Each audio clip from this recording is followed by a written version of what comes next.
Strange things are afoot at the Circle K. That kid is back on the escalator again. Ain't gonna hurt. Here's my boomstick! Game over, man. It's game over.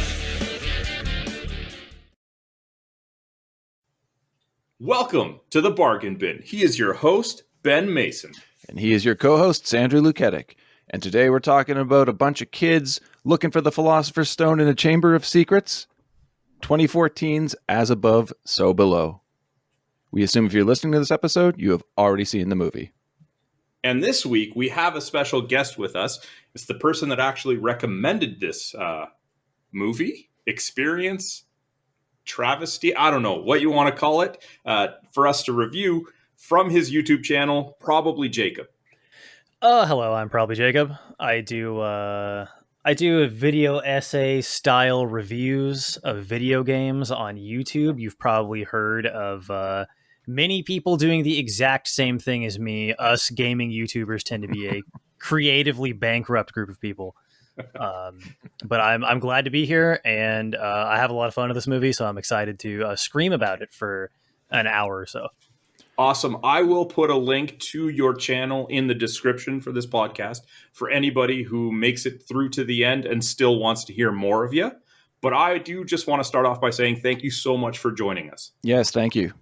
Of course, I don't have anything going on. And like I've said many times in the past, I will do literally anyone's podcast.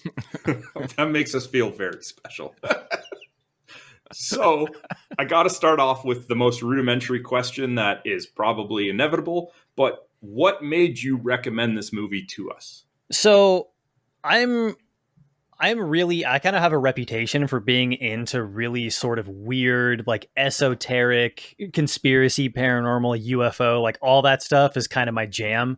I really like the idea of sort of like modern folklore, and that this sort of tradition of humans inventing things out on the margins of like how we understand the universe to sort of like a God of the Gap situation.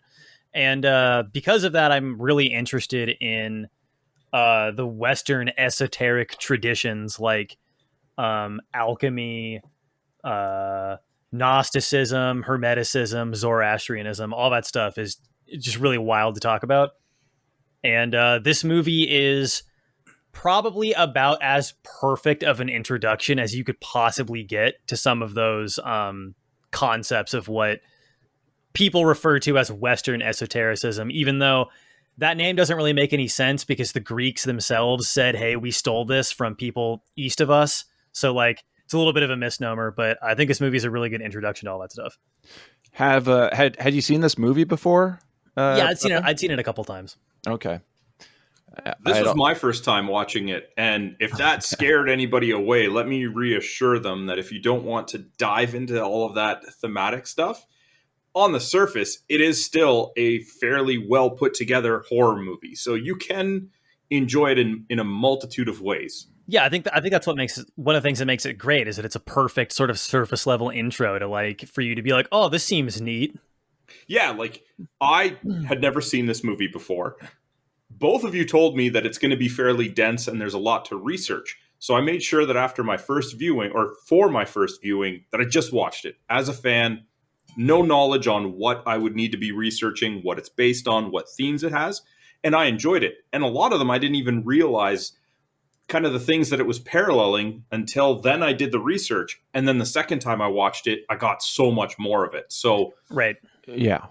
I guess, I don't know, I've been yapping a lot more in the intro than I normally do. Ben, do you want to take over here? Yeah, one thing I do have to say about this movie is that it doesn't present itself to be anything more than a baseline horror film. It's not until you actually question what's happening and then start researching where you realize there's so much more to it. And I find it very strange that the writer-director, well, I mean, brothers wrote it, but one brother directed it. They never really come out and say what they're doing.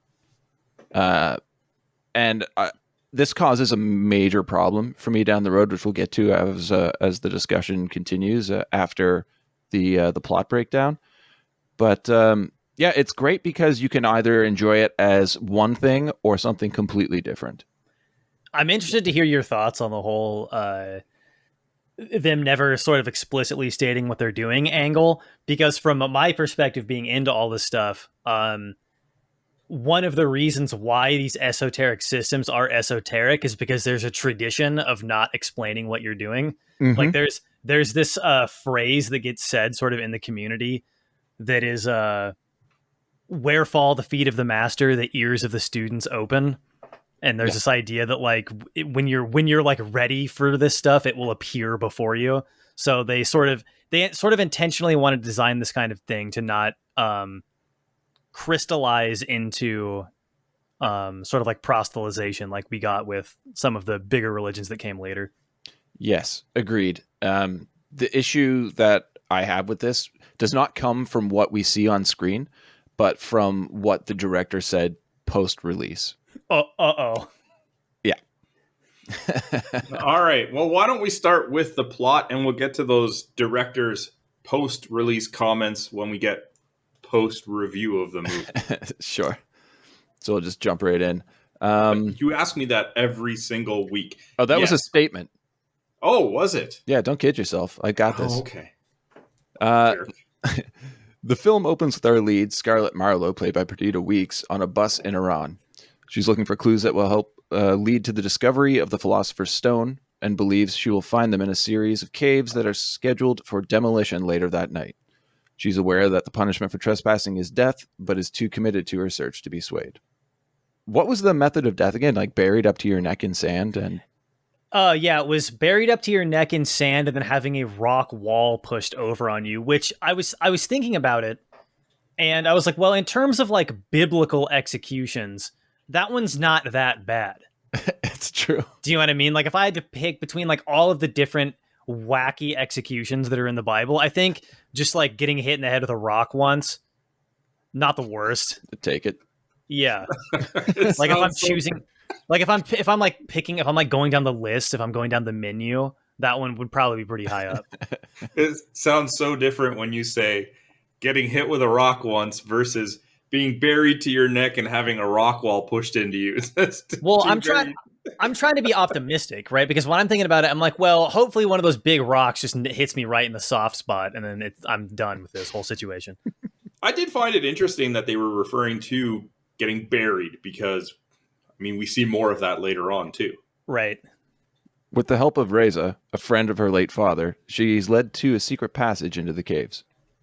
In a race against time, the two dodge army patrols before arriving at an ancient inscription carved into a stone wall. Stop me if I miss anything here. There was a lot happening. Scarlett chips away at it until simply smashing through it, unveiling a hidden room containing what I believe to be an ebony bull statue with more inscriptions. This is the rose key she was looking for. That must be the most paper-thin rock wall I've ever seen. And how she's able to hit it with a chisel multiple times or like a little hammer, and it doesn't break, but she can kick it down. Yeah, I mean, well, that is the Krav Maga, I guess. The only thing that I could think of is this was like, you know, if I wanted to be a real geology nerd, I would say, well, you know, if it was sandstone or shale, you could probably kick through it. But like, I mean, come on. I feel like if you could kick through it, like a metal hammer would break through it. Well, as we will see in the rest of the movie, but maybe that wall was designed in order to be broken through eventually by somebody. Fair enough. Good point. She hurriedly studies a text before having to flee the cave. She has a vision of a hanging man, and suddenly the explosives are triggered. She narrowly escapes the destruction, climbing back through the secret passage. Reza admits she reminds him of her father, but warns her that his quest was a path to madness. Question: why are the visions already starting? Or is this specifically in her mind? Well, I think being in the cave is sort of the precursor. Is sort of the first sort of peek into like the quote unquote underworld, right? Mm-hmm. Yeah, because I had that question a few times in the movie where I'm like, it's reaching out before a lot of this is committed. Yeah. I mean, I guess I'll mention it when we get to the more specific one. Yeah, I don't know. At first I was like, this just seems to be a weird sense of fate that's guiding them towards where they end up. But I find it weird that she doesn't I mean, we as an audience don't know who the hanging man is at this time. There's a lot that we see in this movie that we don't know. But I would have to wager that she knows what her father looks like.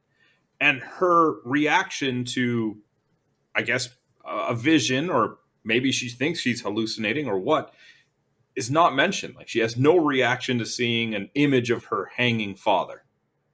How, like, so in the sort of paranormal community, there's this idea of paranormal apathy.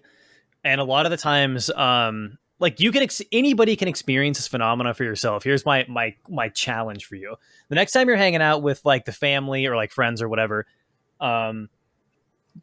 ask if like anybody has ever seen anything weird. Be like, hey, do you think you've ever seen like a ghost or like an alien or whatever? Like, have you ever seen anything like out of the ordinary? And at first, everybody will be like, nah, like that's all bullshit. Like, I don't think I've seen anything like that before. But always, inevitably, one person, like 15 minutes later, will be like, wait, actually, now that you say that, there was this one time. So there's sort of like this ongoing trend in meme where people will see things like that and then just like kind of push it out of their mind because it doesn't like fit. And so you could imagine if you were her running out of like an exploding cave and you like saw some weird hallucination like that, you might be able to say like, well, it was my adrenaline. Maybe that's what people mean when they say your life flashes before your eyes. Like, there's so many different explanations you could like come up with to trick yourself into thinking that you didn't see it or nothing was happening or whatever. Maybe I'm nitpicking way too early, but I just feel like it's such a specific hallucination. I myself think that I've seen some weird things in the past, and I'll talk about them. I'll ignore them on occasion. But like, this one just feels so specific. It would be different if she just saw a vision of her father, because people say this particular vision of her dad doesn't bother me, but the ones later in the movie, there's like one specifically that I find to be a little bit annoying and probably didn't need to be there.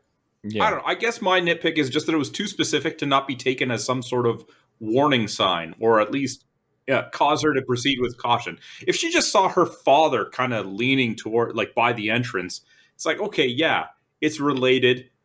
It might be something that's flashing before my eyes, but it's so specific to how he died, what he was doing when he died, that I just think she should be like, maybe I should kind of take this a little bit more cautiously.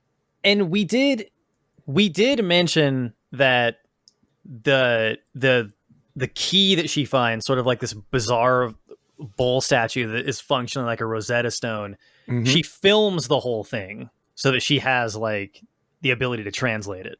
Yes, that's going to be important in the next section here. Yes, I should have said that this is a found footage film. Yeah, I always get caught up on something minute at the beginning. I'm sorry, Ben. Go ahead. The film's title card gives way to modern-day Paris, where Scarlett is being interviewed for a documentary. She tells the filmmaker, Benji, played by Edwin Hodge, about her academic credentials, assuming that the character is the age of the actor. At 29 years old, she's done very well for herself. The one that just gets me is the black belt in Krav Maga. It doesn't come up at any point in the movie. It's like, okay, I have all of these master's degrees. That makes sense on how I'm going to solve all of these riddles as we go. But the Krav Maga, they just say it. And at no point does she, I mean, except for kicking down that rock wall, which we already saw. It was good for a laugh. Yeah, well, I think the idea here is that the writers are probably just trying a little bit too hard to make her sound like super capable. Oh yeah. It's like, well, she can't just be smart. She also has to be able to kick your ass. Otherwise, like, what are we doing? I laughed so much at that black belt thing that I just left it out of the notes. Because like this, I knew the first time I saw this, I'm like, that's never coming up. So for the second time, sorry. No, that's why I just put she's a professor at University College London, has a PhD in urban archaeology, a master's in chemistry, and another PhD in symbology. Also fluent in 4 spoken languages and 2 dead ones. Flex Neat. much? Her father, the world's preeminent historian on alchemy, which I find okay, taught her about the Philosopher's Stone, a substance that can turn base metals into gold and may provide the key to eternal life. Anybody else here have any previous knowledge of the Philosopher's Stone? Jacob, I'm looking at you. Yeah, I mean, I know the the sort of general idea of it as a lot of the times it's interpreted as like a literal physical object, like in like Harry Potter, for example, is probably the one that everybody's the most familiar with. But from what I understand, it was originally intended to be like sort of a metaphor, like not literally a stone. Yes. There was, of course, the legend of Nicholas Flamel, who gets name dropped in this movie Constantly as being sort of this legendary figure in alchemy who the legend says that he did it. And there was a grave robber who was like, I dug him up and he wasn't there. He must be immortal. He's sort of been like a figure shrouded in folklore, but really was a real guy and a real alchemist. Yeah, but most of the legend of Flamel was concocted after he died. Yeah, whether or not he achieved immortality is very much up for debate, but he did technically exist. Oh, that small part of his legend. Yeah, it seemed like from I didn't do too much research on it, but it just seemed like sold a Scrivener basically. I don't want to go too hard on the Philosopher's Stone quite yet, because once we get to sort of the big reveal about the stone is when I can really go off. Sure. She then gives a tour of old Paris, in particular the home of alchemist Nicholas Flamel, who was believed to have successfully developed the stone. Here we go. Sorry. Upon his death, you already said this, grave robbers dug up his casket looking for the stone, but the grave was empty. Moving on to the Musée de Cluny, Scarlett shows Flamel's tombstone, which he carved himself. Scarlett's father believed that the location of the stone was hidden in the symbols of the carving. Linking us to the beginning of the film, it's explained that the rose key is used to decode the symbols into Aramaic, and since that is a language she doesn't speak, the two track down somebody who does, her ex-boyfriend George, played by Ben Feldman. It is very convenient that her ex-boyfriend, who just travels around fixing random shit, happens to be in the right town at the right time. They're actually basing, I don't know if you guys came across this in your research, but her ex-boyfriend character, when she finds him fixing the clock in the cathedral. Yes. He is based on real members of a real sort of like alleged secret society that functions in Paris that do these sort of like rogue repairs. Like they'll break into museums to fix things. They'll break into cathedrals to fix things. There's a very, very famous example of this clock that I tried to find the original article that talked about all this stuff, because a long time ago I found one that talks about all the wacky stuff that the secret society did. But there was a clock that was like in a museum or something, and it had been broken forever. And they broke in and had the tools and the knowledge to fix it, because obviously all of them are like highly academically trained and stuff. Like normal people don't just know how to like fix this kind of stuff. And the museum sort of like disabled the clock. They didn't break it, but they were like mad about people breaking in. So they sort of like disabled the clock and they hid it somewhere. And these people broke in and fixed it again. And this cycle happened a bunch of times until finally the museum like removed a gear or something, like some kind of a cog from it. And then the people that were repairing it like literally forged a new cog to fit in the clock and replaced it. And then finally the museum just gave up and like posted it in their front room or whatever. But so that is a type of weird secret society that exists. So it's not a stretch that if her boyfriend was like this academically inclined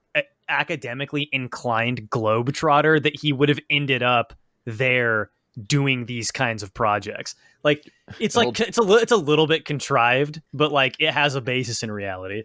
I just meant from a movie surface level. Yeah, he's clearly not based in Paris. Right, he's like speaking English and shit. And yeah, he, you know, if he was a local and they dated the last time she was there or something, then I could understand she knew he's there. But he's an American who, they're separated. They clearly didn't arrange going there at the same time. Happens to be in Paris fixing the clock, not questioning the activity, just the timing of exactly when she needed him there. Yeah, like what are the odds that he would be there? Yeah. Well, I mean, he's just posing as an American, and in reality, he is actually a French member of the UX, for sure. Right. Right. That was what the secret society is allegedly called, is the UX. I'll talk about a little bit more. The UX is really interesting because there's like some speculation that it's like one guy sort of like made up the whole thing, and the existence of the UX itself is a misdirection for a different type of thing. It gets really goofy the more you read about it. I love shit like that. That's great. Yeah. We've already covered that his thing is breaking into old buildings, fixing things, including the bell in this church belfry that hasn't rung in 284 years. Decent bit of character for George. More than we get for most, actually. He immediately shuts down any proposition from Scarlett and warns Benji to stay away from her, since the last time he helped her, he ended up in a jail in Turkey. And he's not just saying that. It was actually a jail in Turkey. Well, she had to correct him. He said prison, and she downplayed it to jail. She got him in there, and now she's like, no, it wasn't as bad as you remember. You still got me arrested. Yeah, not ideal to be in any sort of facility in Turkey. Yeah, no. This is your hero, ladies and gentlemen. If the building that you're in can be described as a facility and you're in Turkey, you've probably made a mistake. You probably ended up with a bunch of heroin somehow on your body, too. Yeah, or something along those lines. Shocked upon learning that Scarlett found the rose key, George agrees to help translate the Aramaic. He sweet talks a woman at the museum to let them stay after close. So let the decoding and translation begin. They discover hidden riddles inscribed into the back of the tombstone, which are directions to the location of the stone. Supposedly, this stone is halfway between Flamel's grave and the gates of hell. Scarlett's father's journal explains what people thought was the distance between heaven, earth, and hell. Jacob, I'm assuming you know a little bit about this. I was saying that they're kind of jumping to some pretty insane conclusions here. I think that the specifics of the situation, right? Because he does the math, and he's like, that's like X amount of feet down. Yeah. I'm not sure if that number has like any numerological significance, because I'm not a numerology guy. Yeah. But two things stand out to me about this scene. Number one is the poem that he translates on the back of the tombstone rhymes in English, which doesn't make any sense. That's a very good point. And two is really what they're talking about. I think the poem says like halfway twixt the darkest gate or whatever. Mm-hmm. What they're really talking about here is a form of liminality, of like being in between two places at once. Yes. And typically in esoteric traditions, or even like magic traditions, if you do like you hear people talk about being a hedge witch. Well, it's like, what is that? Well, the hedgerow is the row of bushes that grows in the meadow in between the meadow and the forest. So the hedgerow is this like liminal space between the relatively tamed pastures and meadows that you see around human civilization versus the wild forest that's left to do its own thing. And the power of the hedge witch derives from like that liminality. So that's a big theme that keeps cropping up in this movie over and over and over again. Well, I totally missed that. I do have a question as to why alchemists thought that the number of the beast was 741. So they believe that the distance between Earth and hell must be 741 feet and not heaven and hell. Did they cover that? Did I miss that anywhere? I don't think so. Like I said, I wish I knew more about numerology, because I guarantee you there's like something in there somewhere. There has to be, right? Yeah. But this is where I think it was George deduces that the stone must be 370.5 feet below the tomb or the grave. How do they get that far underground? Obviously, it's the Paris Catacombs. Sandro, I'm assuming you've been aware of the catacombs for a long time, right? No, sir. No. Really? Whatsoever. No. What? Really? That's crazy. Why would you think that I'm aware of that? It's just so iconic. Yeah, the Paris Catacombs are world famous. I've failed you both. That's like the two things everybody knows. Well, there's three things everybody knows about France. Everybody knows the Eiffel Tower, everybody knows that the French are remarkably horny, and everybody knows about the catacombs. I know about the Eiffel Tower, and I know that I had a layover there once when I was traveling back home, and that's it. All right, then. Well, Yeah. For anybody listening that doesn't, I just grabbed a quick paragraph from Wikipedia because, they're so trustworthy, explaining what the setting of our movie will be from pretty soon on, really. The Paris catacombs are underground ossuaries in Paris, France, which hold the remains of more than 6 million people in a small part of a tunnel network built to consolidate Paris's ancient stone quarries. Extending south from the Barrière d'Enfer, the Gate of Hell, former city gate, this ossuary was created as part of the effort to eliminate the city's overflowing cemeteries. Preparation work began shortly after a 1774 series of gruesome St. Innocent Cemetery quarter basement wall collapses added a sense of urgency to the cemetery eliminating measure, and from 1786, nightly processions of covered wagons transferred remains from most of Paris' cemeteries to a mine shaft opened near the Rue de la Tombe Histoire. And the other thing that I feel like we should say about the catacombs before we get farther into the movie's plot is that these catacombs have very, very much been completely like absorbed and dovetailed into the culture of Paris. Like Sure people get up to some real shenanigans in the catacombs. There was one famous example recently where a group of people, some would even say it was this mysterious UX secret society, had set up because the police do like relatively regular sort of like patrols and like scouts. It's like to catch kids trying to finger each other in the catacombs and like people like selling drugs or whatever. They found a bar that was completely set up, had electricity running to it, like chairs, TVs. Like we're talking like a bar down in like a hidden room in the catacombs. And they found it. They made note of where it was at.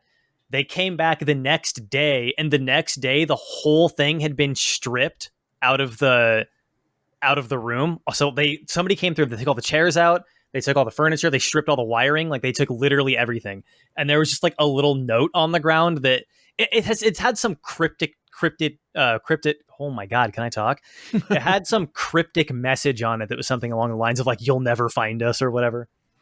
I 100% believe that. Yeah. So there's sort of like, and I don't think there's anything sinister going on here. I think this is just Parisian hipsters doing like the kind of stuff that you would think is fun when you're in your 20s. Definitely. But there's sort of an established canon of wacky hijinks going on down in the catacombs. And they would 100% have to expect stuff like this to happen too, because the tunnels are quite wide. I mean, there are different things in the movie, like the piano and the car and everything that we eventually get to, that they actually took in. Yeah. So like you get a car, like granted, it's a small car, but if you can fit a car in and out, no problem, and not disturb anybody, like you're fine sneaking in all elements to create a bar for a night. Right. So what I took from all of that is that, as Jacob said, the French are known to be quite big fans of sexual activity. And it makes sense that they incorporated the catacombs into their culture because down there's a lot of bones. Oh, God. That was a horrible joke. You were the only one that laughed at your own joke. That was great. Sorry. Well, I could have laughed, but I was trying to I wanted to preserve the art of the bad joke. You know what I mean? Yeah, well, you should be on more often. You have plenty of opportunities. Even though their map of the catacombs doesn't show a tunnel under Flamel's grave, they believe that there's a secret chamber there. Scarlett and Benji, minus claustrophobic George, go on a tour of the catacombs to investigate, eventually finding the site of the cave-in that they need to get through.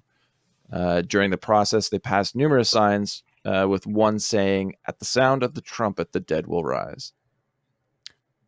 They encounter a man who tells them to search for another man named Papillon. He can show them the caves. They thank him and rejoin the tour group, but Benji turns around to see that the man has vanished. So that's the one that I have the biggest problem with. That's the one? Okay.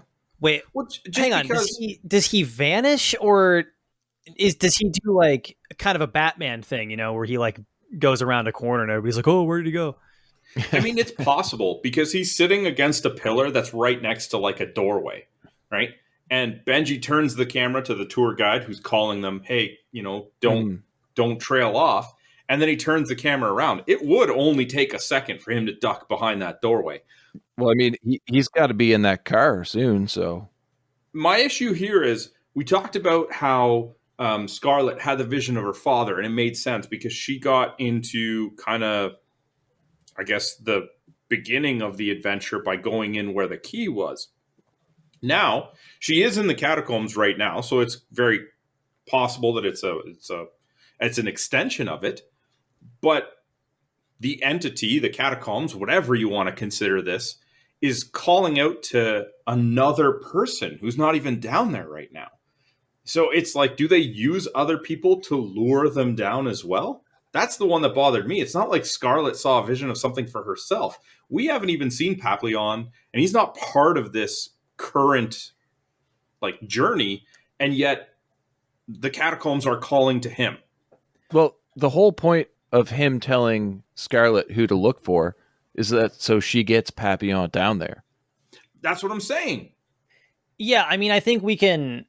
When you start talking about these kinds of sort of like spiritual themes, there's this idea of the collective consciousness that like every human being is a little piece of like the God mind, and that we've been fragmented across however many billions of people are on the earth. So this idea that there would be like some sort of space that was like reaching out to people through the collective consciousness and pulling them in to participate in this sort of initiation or trial. This is a classic motif in these kinds of stories. I don't know. It questions the like basic dynamics of free will in these situations when the actual entity is determining who it wants to have kind of essentially summoned in. But I'll just leave it at that. I just thought that was the one that bothered me the most. Well, I find it weird that of the three visions, entities, I guess, that we repeatedly see, this is the only one that seems outwardly malevolent. Whereas the other, it's just a vision of the father or the woman who stares at Benji. This was like, you get this guy in the caves now. I've got some things to do later. I'm not the only one in seeing like him later in the movie, right? Yeah, no. I know who it is. It's okay, just, good. Like I said, it was that was the whole thing. Like you said, it was the one that was malevolent, and it reaches out to a character that's not even there yet. I'll drop it. I'm All good. Right. I will leave it. That night, the trio head to a club to track down Papillon. As they enter, Benji notices an extremely pale woman exit. Turning back to look at her, he sees she's already inexplicably far distance away and disappears around a corner. Just as they find Papillon, Benji sees the same woman pass the window staring directly at him. Papillon refuses their offer to take him into the catacombs, but is intrigued at the notion of a passage that he does not already know of. He eventually agrees, but with the stipulation that he gets to keep half of any treasure they might find. Such a negotiation scene. She said, I don't care about any of the treasure. You can have the whole thing. And just, no. Half is good. Which, by the way, here's a pro tip. Anybody who's saying like, hey, there's a secret chamber underneath this like catacomb, or there's a secret chamber in this like sunken swamp ruin or whatever, and then you're like, okay, but I get like half the shit, and they say you can have all the treasure, I don't care. Bad sign, get out. Bad sign. Like, why are we going? You're either like a sacrifice, or they are going down there to like get like a skull fragment from an elder god. Like something bad is happening. Yes, it's like Aladdin. You Right. can have all the treasure, just give me the lamp. Yeah, and it's like, well, hang on. What the fuck's in the lamp, buddy? What are we talking about? It coming. The next day, they meet at a van and prep for the journey. They're joined by Papillon's girlfriend, Susie, and their friend, Zed. While Papillon and Scarlett map out the route, Benji notices a massive scar on Papillon's hand. Susie lets us know that if you head into the catacombs and run out of batteries, food, or water and get hurt, you're basically done for. Which honestly gives me ridiculous chills because I am claustrophobic and I don't like being in enclosed spaces. Zed adds to the list of danger of the police, bats, rats, claustrophobia, drowning, and bugs. Sounds like a great time. No wonder George refuses to join them. This whole scene is just kind of like an exposition dump for things to kind of be mindful of as we keep going. Oh, it's just a wicked build up to the to Zed's De Niro impression, I thought. It was bad. It was terrible. Essentially, what the Paris catacombs have become is like a man-made cave system. Yeah. Like they sort of function the exact same way that caves do, as like these weird hives for different animals and like spaces for like water to flow through and stuff, because water seeps into the ground. Oh yeah, totally. So it's you can sort of compare it to being approximately as dangerous as splunking in sort of like a lower level cave, or not a lower. I mean lower levels in like experience level, right? Like you could compare it to the type of cave that you would like take a new group of splunkers on. Be like, okay, this is a pretty easy one. Yeah, always beware of caves with aqueducts, though. Yeah, they'll get you. They will get you for sure. Before leaving the van, Papillon tells the group they have to be quick. If the police catch them with that kind of gear, they're done for. They enter a train tunnel. Pap, I just call him Pap now because I'm not saying Papillon this whole time. Okay. Tags a wall, and they prep for the caves. George reiterates that he isn't joining them as they head for the hidden cave entrance. Benji reveals he's prepped everyone's headlamps with cameras.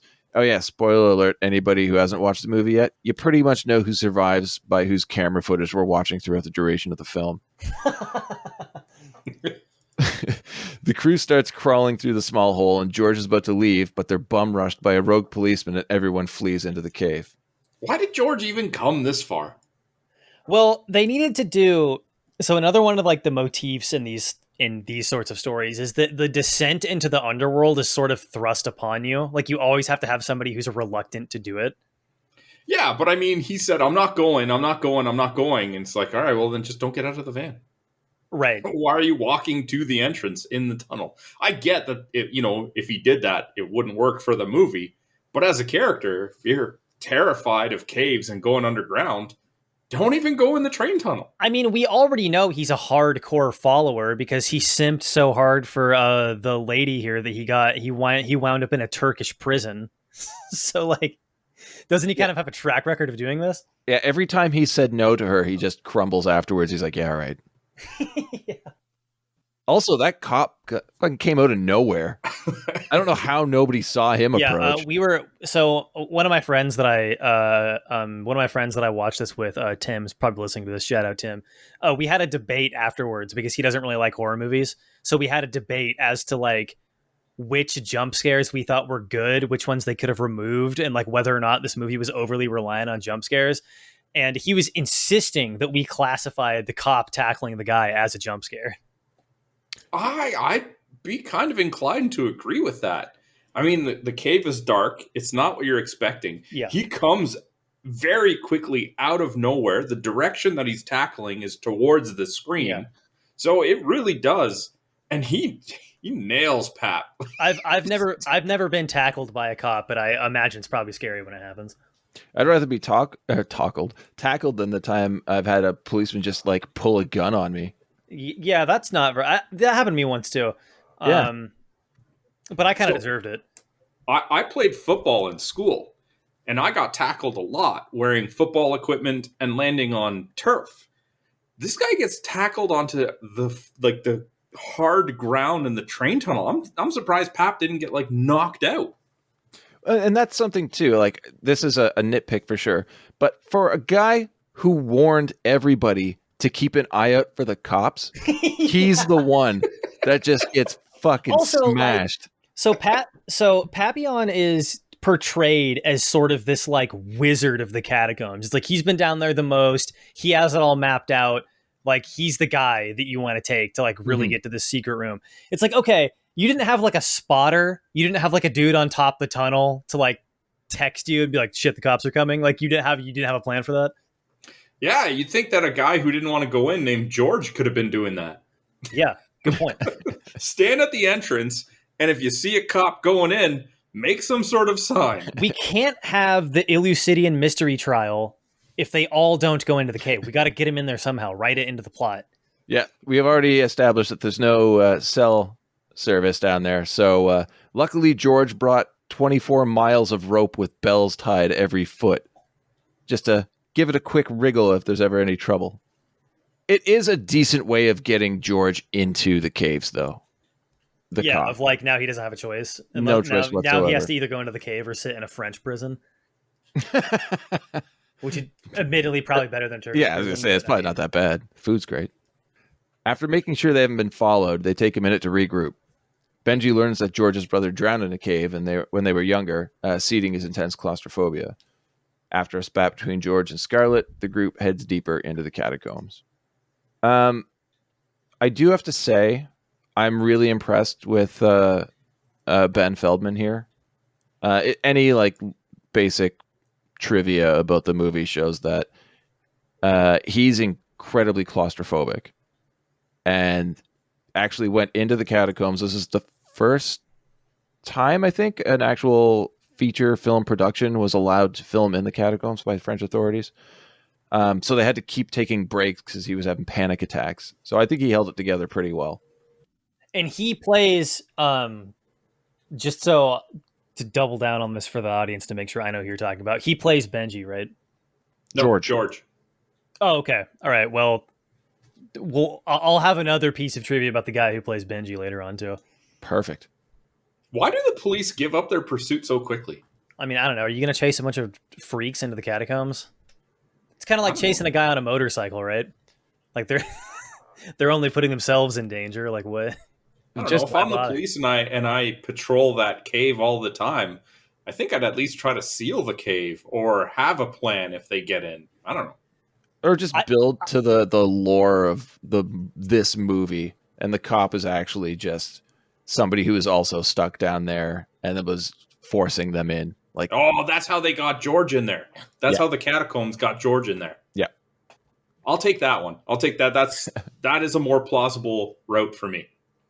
Makes sense how he could have like approached them so quickly with nobody seeing too. After trudging through some flooded pathways, Pap discovers burnt out tea lights that are still warm, letting them know that there are other people around somewhere. And this is where things really get weird for me here. They pass a candlelit room containing women singing and performing some sort of ritual. Pap admits there's always some weird people down there and shrugs it off, but Benji notices the woman leading the ritual is the same woman he saw at the club the night before. And they just move on. Honestly, at that point, I'm like, well, police sounded pretty good right now. If it's me and I am down there and I walk by that, I would just think, yeah, this is a bunch of like pagan hipsters coming down here doing a weird ritual. I wouldn't have pegged that as sinister. So the cult would have also got me. Yeah, because I'm around like one of my roommates is like a practicing witch and has like an altar to Freya and is always like burning incense and doing offerings and stuff. So maybe I'm just like around that to where I'd be like, oh, it's a bunch of like magic nerds doing nerd shit. Fair enough. And that's how I would entirely possible. It's just weird that Benji so far hasn't said anything to anyone about it. Right. Of like, hey, I saw that lady and like she's down here again and I don't know. She moves at a fucking clip, keeps staring at me, and she's here now. I don't like this. You all have cameras. I'm out. Because he's the cameraman, right? He doesn't need to be down there. He's the main cameraman. But I mean, they did put like spot cams on some of the lights, so they'd still have footage. That's what I'm saying. Pat points out a small space filled with bones that they must crawl through. He gives them a tip to keep their palms raised so the bones don't cut them. Benji immediately refuses. Scarlett tells Pap that isn't the right way and tries to remove stones from a blocked up doorway. Pap tells her the map she's using is worthless and he knows the best routes, what tunnels have collapsed, which are safe, and most importantly, his friend, known as La Taupe, or the Mole, knew the tunnels better than anyone and refused to go through that doorway. That is until he did and was never seen again. So now that we've brought up La Taupe, yep. I think, and this is a little bit of speculation on my part, but I think La Taupe and Papillon are... Ooh. Excuse me. I think La Taupe and Papillon are a reverse composite of a sort of real kind of mysterious figure in the Paris catacomb community that goes by the moniker the Painted Lizard. Mm-hmm. And the Painted Lizard is this sort of like wacky, mischievous character who he allegedly has like been down in the catacombs more than anybody else. He's got it all mapped out. He goes down there and like pulls wacky pranks on other people that are splunking in the catacombs, like sealing up funny, wacky pranks, like sealing up your exit or stealing your lights. Oh, that's lighthearted. And sometimes he's been reported to just straight up mug people. Like he'll just rob you. And he's like sort of this combination. He's like this very impish sort of like folk hero and boogeyman at the same time. Mm-hmm. And the original article that I had read that talked about this UX secret society, he was one of the main sources. So there's kind of speculation that his main job is to run interference and like muddy the waters and make things as difficult to figure out as possible for the people who are like actually doing the real secret society stuff. That sounds amazing. Yeah, so he's sort of like the chief propagandist of this secret society. And it makes sense, right? That you would want to, because like who knows if he's like really mugged people or whatever. But if you were down there building fully furnished bars, you would want some sort of a monster to be down there. You're like, well, you don't want to go down there because there's like a weird freak who will like mug you and steal your flashlight. You know what I mean? Spread like that legend. Yeah, sure. like it like reeks of like very intentional propaganda. Well, that is brand new to me, and it sounds amazing. I'm definitely going to be looking into that. Anybody who wants to research any of the secret society stuff, if you just look up anything about the Painted Lizard, anything about UX specifically, I think there's an article that I read called like the Lizard, the Clock, and the Catacombs that goes over like a lot of this stuff. This is like a very well discussed piece of sort of modern folklore. I am stunned. Sandro, did you know any of this? Come on, man. Why you got to put me on the spot like that? I already let you down in this episode. Don't make me do it again. Had it been explained as to why he ended up going through that archway, La Taupe? I don't think so. I don't think so, but he kept refusing to ever go near it or go through it, and then he just did. Well, I think the implication is, because he was the guy who, like they say when they introduce him, that he literally lived in the catacombs for months at a time. Yeah. So you got to think, if you're that kind of guy, wouldn't it just kind of start to bother you a little bit? Eventually, that you would just have to. Yeah, that you didn't know what was down that hallway. You'd have to go eventually. And no disrespect to the actor playing La Taupe, but he definitely has like rat-like features.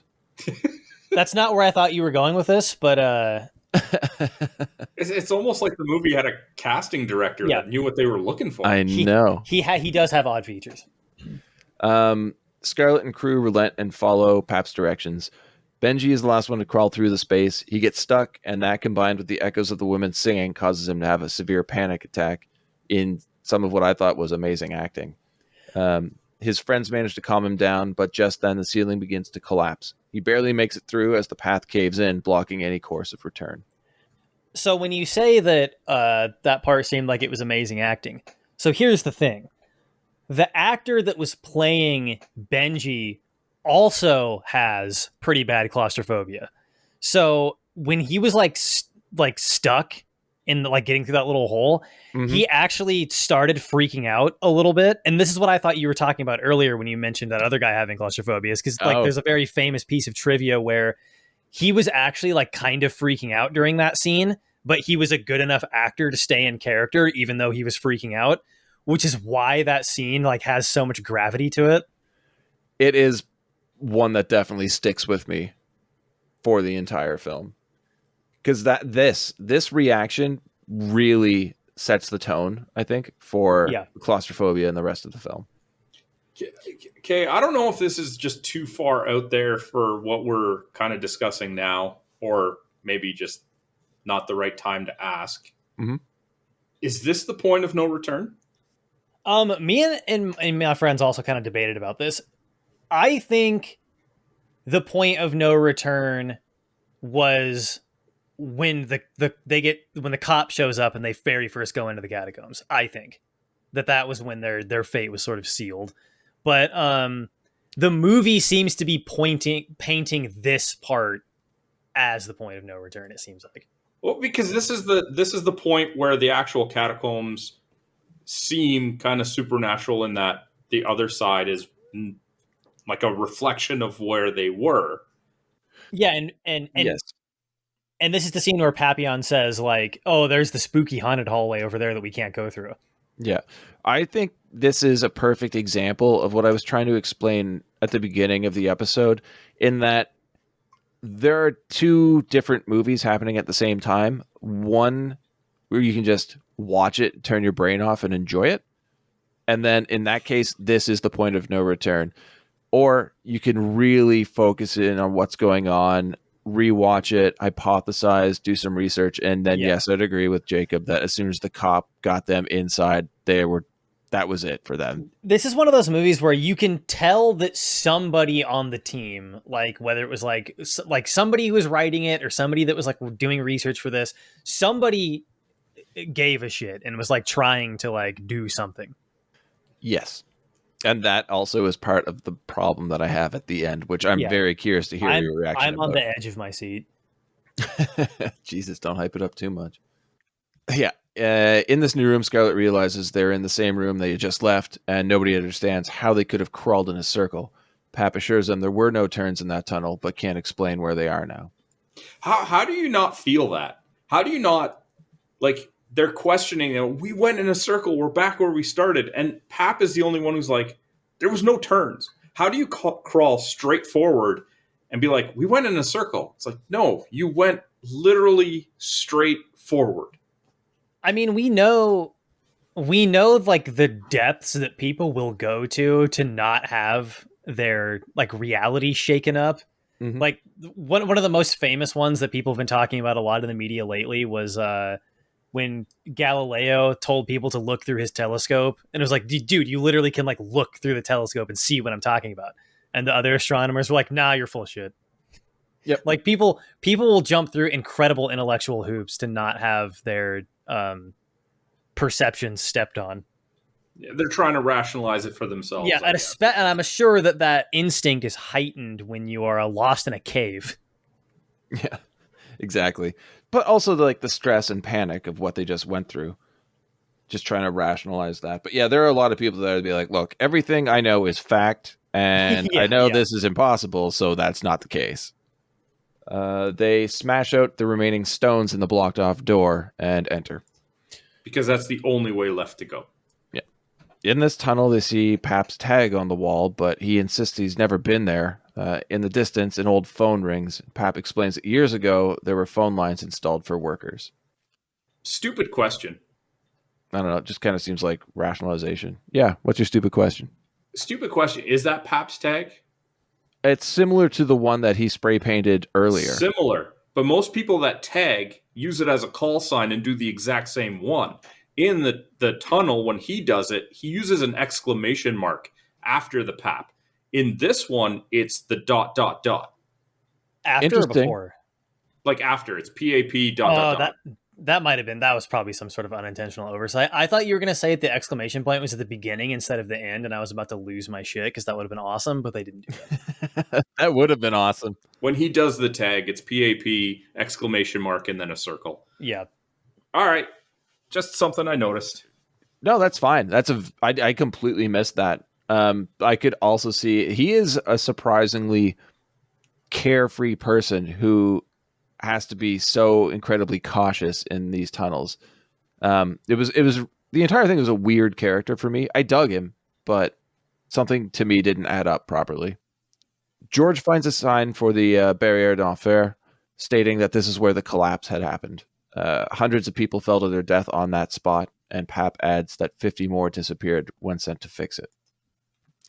That's one thing I didn't actually look into was the rescue mission to try and find anybody after the different collapses. Yeah, I actually didn't look into that either because it didn't occur to me that could have actually been a historical collapse. I just kind of assumed that during the construction of this catacomb and over the, centuries, I think, of it like operating, there had to have been people dying in there accidentally and or otherwise, right? Like there's like no way around it. There's no way they built that without anything ever like going wrong once.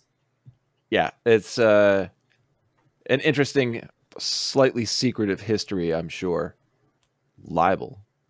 They encounter an old piano in the tunnel. It looks exactly like the one that George and his brother used to play. They could never finish a song, though, because the A4 key was fucked up. Sure enough, George plays the song, and the A4 doesn't work. Paranoia begins to take further hold just as the phone rings again. I don't know why Scarlett turns into a hothead at this point. Because she's normally pretty calm, cool, collected, and she just bolts down the tunnel looking for it. Well, if there's anything that'll piss me off, it's a phone that won't stop ringing, so I kind of get it. I'm assuming it's the father issue, but we're not led to believe that's a thing yet. Her not answering his phone call. Right. So again, I guess this is only really meant for people doing a rewatch. Yeah, or it would be something that you put together. It's like foreshadowing, right? You'd put it together in retrospect. But there is so much going on; it's easily forgettable. I think. Or maybe that's just me. I don't know. But I really did appreciate it after the rewatch. These notes are from primary viewing. The crew cautiously follow her. She finds the phone and answers it, demanding to know who's on the other end. A creepy voice repeats, "Why won't you talk to me, Scarlett?" until she slams the phone back into its cradle. A voice from the darkness states, "You shouldn't be here," and it's revealed to be Lato. He asks if they're looking to get out, and then tells them to follow him.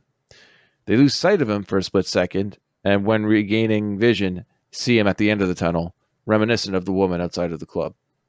Really well done effects here, too, especially for editing and found footage. Do they ever say how far back Latope went missing? 2 years, wasn't it? Yeah, it's some like large amount of time to where like if you found him, you'd be like, what? Yeah. That's where I'm going with this. They were very comfortable accepting that was him. Well, he had established that he had lived down there for months at a time. Yeah, so it's easy. He could have just tested it and gone as long as possible and just found a way to continuously survive down there. I mean, it's far-fetched.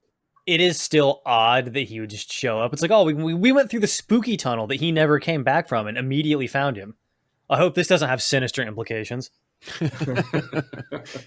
They chase after him and the ceiling of the tunnel fractures. The group hurriedly follows Latope, confused as to how he can navigate in the darkness. They stop at a boarded up hole in the floor, and Latope tells them the only way out is down. Honestly, that's probably one of the only things I remember from Dante's Inferno. It's Virgil saying that. Right. Yeah, this whole movie has a lot of like very obvious parallels to Dante's Inferno.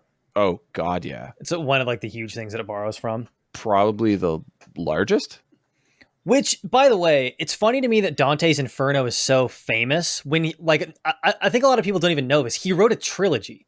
Mm-hmm. He wrote Inferno, Purgatorio, and Paradiso, but everybody only ever talks about Dante's Inferno.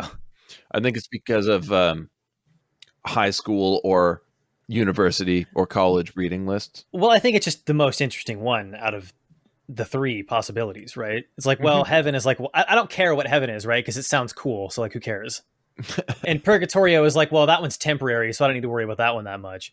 But when you're talking about hell, it's like, I'm going to be being like eaten by demons for eternity. That sounds nuts. Like, what? What do you mean? You have to crawl through Satan's belly button? Yeah, it's the most sort of provocative out of the three. Yeah. I get it. It's fine. It's just, like you said, definitely it's a pillar of this story. Yeah. For sure. They pull back the boards and look into the stone-walled abyss. It's deep, but Scarlett thinks it links the southbound and eastbound tunnels, and if that's the case, it should lead them to the secret chamber, which would lead them to a way out. They use their climbing gear to rappel down the well. During George's descent, Benji plummets down after him, stopping himself, but the rope burned to his hands has caused severe bleeding. Oh man, some preparation they have. Getting gloves. I don't know, man. Have you ever had rope burn on your hands? Well, that's what I'm saying. If these people are that experienced with the catacombs going in, they got a van full of equipment. You'd think they'd have gloves with their ropes. Well, I don't think they were anticipating there to be like a 75-foot shaft straight down. I think that's a little bit out of the ordinary for how these catacombs are constructed. Hey, if you bring enough rope that can reach 75 feet down, then you should be anticipating using it. Yeah, that's probably true. But also, they had like rappelling equipment, right? Yeah, like Benji even says, like the whole reason that he fell was because the clip broke. And it's like, you have climbing gear and you didn't think to bring gloves? I can't imagine. Again, I'm nitpicking. I'm getting caught up on a nothing point. Every time I think I've seen the dumbest thing, somebody does something dumber. So anytime I see people doing stupid shit in movies, I'm like, yeah, of course.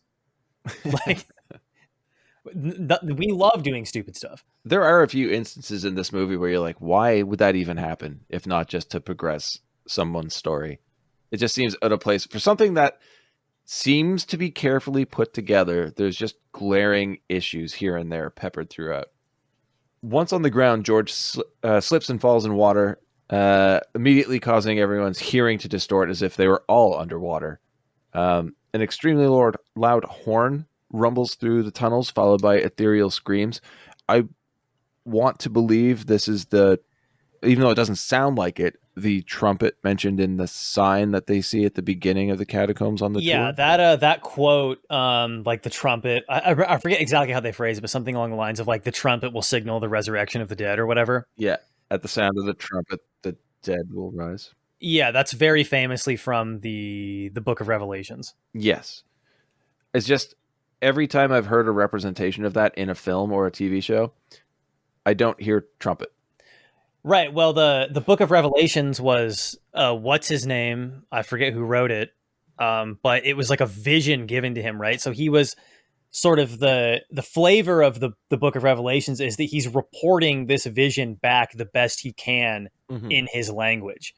So interpretation. I actually like that what he was really hearing was this sort of like otherworldly sound of like the reality splitting open, and he was like, I think that's a trumpet. Like, that's the kind of stuff that I like in these sort of esoteric and folkloric traditions, is arguing over human interpretation. Yeah, and translation. I love the sound, though. It is unsettling, and I love that we hear it multiple times. It just... There is an uneasiness that just ramps up throughout the entire film, which I have to commend the writer and director for. Even as that base level that I was talking about before, you can just turn your brain off and watch it. Like, they will get your emotions going from point A to Z as they deem fitting. Where was I? I'm sorry, guys. Pap admits that Latope is different now and doesn't know if they should be following him. They arrive at a dead end, but George points out a vulture engraving on the wall, much like the inscription on the tombstone described. The bird's wing points to a scarab etched on the opposite wall, and Scarlet pieces together that it's an Egyptian puzzle. They must remove a specific stone from the wall to unlock a door, or the entire room will collapse upon them. Anytime anyone asks me, like, I'll mention the movie, they're like, what's it about? I'm like, it's kind of like a horror Indiana Jones. Yeah, it's like, well, the way that I describe it is it's like National Treasure, but a horror movie. Yeah, exactly. Like, that's kind of the vibe that you get. And I think that's the easiest and best way to sum this up. You're like, it can be more if you want it to be, but that's all I'm going to give you right now. During in this part in the movie is where we start to pick up on the Egyptian theming, right? Because she sees the scarab, and the type of lock or like trap that is in the room is a trap that was I didn't look up if this was true, but they say that it's a type of trap that was invented to prevent grave robbing from the tombs in Egypt. I would believe that. In the actual sort of academic history of the evolution of alchemy, it's believed that alchemy originated from Egypt. So you could see how people who dedicated their lives to studying alchemy would be building wacky Egyptian traps and be putting wacky Egyptian carvings on the wall. Loved it, though. Totally loved it. I kind of wanted to see more of this in the movie, honestly. Like more of the puzzle solving Yes. and figuring things out? Yes. I don't know. The more that you make these people like complete geniuses when it comes to this stuff, the more you scratch your head when they do completely stupid bonehead things. Fair enough. You gotta strike a balance there. This next part kind of confused me. I'm hoping you two can explain it to me. Probably not. I'll do my best. No, it's just like there's one point that I'm not sure they specify on, and it confused me. But we'll go on with of course, they remove the proper stone, and the narrow pathway opens up. Scarlet enters first, followed by the others. And inside the chamber, they discover it to be a tomb containing a perfectly preserved body. Now, I thought this is supposed to be Flamel's body, but I don't know why he would have been dressed as a Templar knight. Yeah, I think they just chose it to they chose the body to be a Templar knight because the Knights Templar are a very sort of like mysterious, iconic group of people. Yeah. And since he's dressed like a knight, that immediately primes your brain to be like, oh, that body's old and he's not a skeleton yet. I don't know how much interconnection there is between the Knights Templar and sort of like alchemy lore. I know that they're sort of like the Knights Templar kind of have this Forrest Gump quality where they kind of will show up in a conspiracy theory most of the time if you go far enough down the rabbit hole. So I'm sure there's like theories that smash the two of them, the smash sort of alchemy lore and the Knights Templar together. But off the top of my head, I think that might have just been sort of a creative choice to make a point. Okay, because I thought like this was since the grave robbers did not find Flamel's body, and that maybe it is that he discovered eternal life, or that this is actually Flamel's tomb. I think so. Either the body was preserved because it was an exaggerated version of the real life phenomenon where if you seal a body in a chamber underground for a long enough period of time, it will preserve because all of like the moisture and bacteria from outside can't get in. Yes. And then once you sort of break the seal on that chamber, decomposition happens rapidly. That's like a well-known phenomenon. So I couldn't tell if it was a nod to that or if it was a setup, the punchline being the next body we see. Yeah. For sure.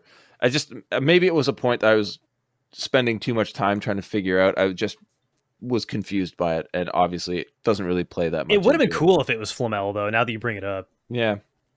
Scarlet notices light emanating from water in the corner of the room, and they dig around the source, opening an underwater passage to a room filled with treasure.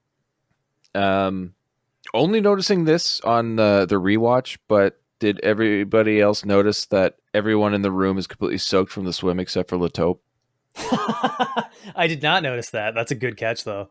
Yeah, I did, and it also doesn't show any indication that he swam through. No. Yeah, that's none. awesome. I never noticed that. I'll have to point that out to my roommates after this. George points out that the room is lit by torches and is confused how they're still burning. Scarlet tells him that the Philosopher's Stone can fuel a lamp for eternity, so it must be nearby. That's news to me. I didn't realize that was a thing that it could do. The Philosopher's Stone has like all kinds of wacky abilities, depending on like who's telling the story and what the point of that particular version of the story is. And that's one issue I have with this is that if you want to research a lot of what this movie has, you're going to get varying explanations based off of the sources that interpret. Yeah, and that's part of the... As you were saying before. That's sort of like the riddle of folklore, is that, yeah, well, we have 700 different versions of the Hercules story, and they're all slightly different. Like, that's part of what makes it so... because on some level, if you're going to pursue something academically, it has to be something that kind of like drives you a little bit crazy and like pushes you to like want to do it. Yeah. So I think that's one of the reasons why this kind of stuff is endured. Like that's why there's people, you know, like doing research and writing papers about this kind of stuff because it's so like infuriating that we can't just like get to the bottom of it. I mean, it's also possible that the writers are taking a couple of liberties so that they're not following it one for one mirror image to the source material that they're taking from. Right. And then that has a cascading effect over, in some cases, literally thousands of years. Yeah. Because I mean, in some cases here, they could just add a few elements to fit the story and not completely rip something else off. And this is compounded even more by the fact that a lot of what we know from this sort of esoteric mythos comes from the Greeks, and the Greeks are infamous for writing something that is literally like from beginning to end an extremely elaborate and stupid complex metaphor. They just likes to do that. They like to flex their brain muscles. So it was translated from a foreign language into a new language by people who intentionally derived joy from writing like lunatics. And then we have to try to translate that into English and figure it out. It's like a borderline impossible task. I always thought too, is having studied a bunch of the Nordic sagas, how most stories just don't make sense. How, depending on which version of the story you're reading, a plot can turn a completely different direction than another source. And like how much you can base off of, I forgot what actually happened, so I just kind of made this up. It works, just in a different way. Yeah, or the Christian monk translating it was like, well, this isn't very convenient for my belief system, so I'm going to adjust it a little bit. That definitely happened a lot, too. Scarlet solves another puzzle, revealing the stone. Meanwhile, Pap and the others try to break the bars, sealing off the shining treasure. Scarlet immediately realizes that this treasure is actually a trap and tries to stop them, but it's too late. They remove the door, and the ceiling of the room caves in. La Taupe is sealed off, away from the group, and Susie suffers a major injury to her arm. Scarlet uses the stone to instantly heal the wound. They look around for a secret passage out. There's a carving in the ceiling that works in conjunction with an image of a Gnostic Star of David, which symbolizes as above, so below. They interpret this as the exit being opposite of the engraving on the ceiling and break away a panel in the floor. That's fine. One of the little small pieces of input that I have for this part is when she heals Susie's arm, the visual effect on how the wound heals is like really well done. Like the way that the blood sort of like vanishes with the wound. Mm-hmm. I don't know how they pulled that off, but it looks great. Some of the special effects in this movie are fantastic. There's no denying it. It looks kind of how you would expect magic to look in real life. It just sort of like fades into a different reality and like doesn't really make sense. It doesn't have all the bells and whistles that are normally associated with like showmanship. Yeah, like she's not like, this isn't like a World of Warcraft healing spell, right? Like she's not doing like a bunch of finger movements with like an elaborate particle effect or anything like that. It's like just straight up like reality shifts from one version to another version, like right in front of your face. Yep. Which is always how I've imagined that it would look. Yeah, your dreams were shattered. They climb through and in this new tunnel find a message carved into the wall that translates to "Abandon all hope, ye who enter here." A saying that supposedly is inscribed above the entrance to the gates of hell, which really confused me because I thought that was a long time ago. Again, this is one of the things where they made an adjustment. This is very much paralleling Dante's Inferno, where they see that at the very beginning. Yeah, that's a strange creative liberty, though. I mean, otherwise they're just making Dante's Inferno. You gotta change something. They're heavily using Dante's Inferno. I not know really they changing are. a whole. All right, they're dumbing it down a lot for us. That's for sure. It's like you find that line of copyright infringement, and then you just take one step back. Okay, I'm gonna tell you right now what pissed me off about this movie, because you brought up a great point, Sandro. Okay. I said they're dumbing it down, and you said paying tribute. I have seen multiple interviews where the director says Dante's Inferno had zero influence upon this movie. No, that is impossible. I could buy that for one specific reason. I think Dante's Inferno is one of those works where it is seeped so deeply into culture and the public consciousness that he might be referencing other shit that is referencing Dante's Inferno without realizing that he's referencing Dante's Inferno. He might have gotten that lucky. I don't know. Look at Pap's death. Yeah, that one pretty is very, very, very clearly Dante's Inferno, like by the book. There's just way too many similarities to say that you weren't influenced by it. A few, fine, but it's just way too much. I do think that it was more so influenced by broader esoteric ideas than it was by Dante's Inferno specifically, though, because That's Dante's your Inferno, forte, not mine. Dante's Inferno doesn't have a monopoly on the journey to the underworld story. No, God, no. Even if we go across the ocean into South America, one of the most famous, I'm going to mess this up. I can't remember which civilization it was. I want to say Mayan. One of the most famous Mayan artworks is King Pakal's Journey to the Underworld, where there's that big stone carving of him sort of like descending. And then obviously we have the Eleusinian mystery cult, where the people that were initiated into the cult imbibed in some sort of a substance that historians have debated forever as to what it was. But we think that it probably had some sort of a hallucinogenic property. And then they went into the cave, had this crazy experience, and then came out of the cave. So this sort of trend of the metaphorical journey to the underworld is definitely not something that Dante came up with first, because as we all know, Dante was essentially writing Catholic fan fiction. Oh yeah, that's a great way of putting it. Actually, no, I think it's just the most accessible to a Western audience. Yes, definitely. So you can make anything really apply to that, and I think that's really what the writers and director did. But I think they kind of did it with Inferno a little bit more than other stories. Yeah, it is kind of insane for him to say, like, no, we didn't have those. We didn't know. Yeah, it's weird because, like, if you look at reviews of the movie too, they're like loosely based on Dante's Inferno. Like, well, elements taken for sure. And then you see interviews where the director's like, no, it had no influence on my story whatsoever. Like, that's just stealing someone's work at that point.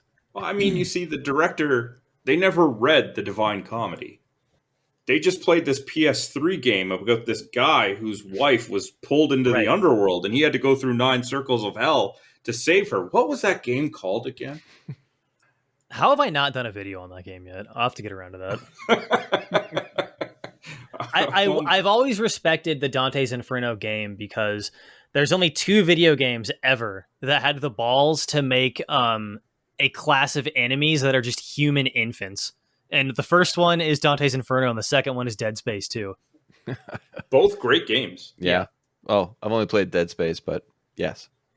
Yep. Sorry, I'm just finding my place again. Yes. Abandon all hope you enter. Nevertheless, they proceed through the tunnel, only to find themselves in a mirrored version of the room they had just left. One major difference is the entrance has been sealed off.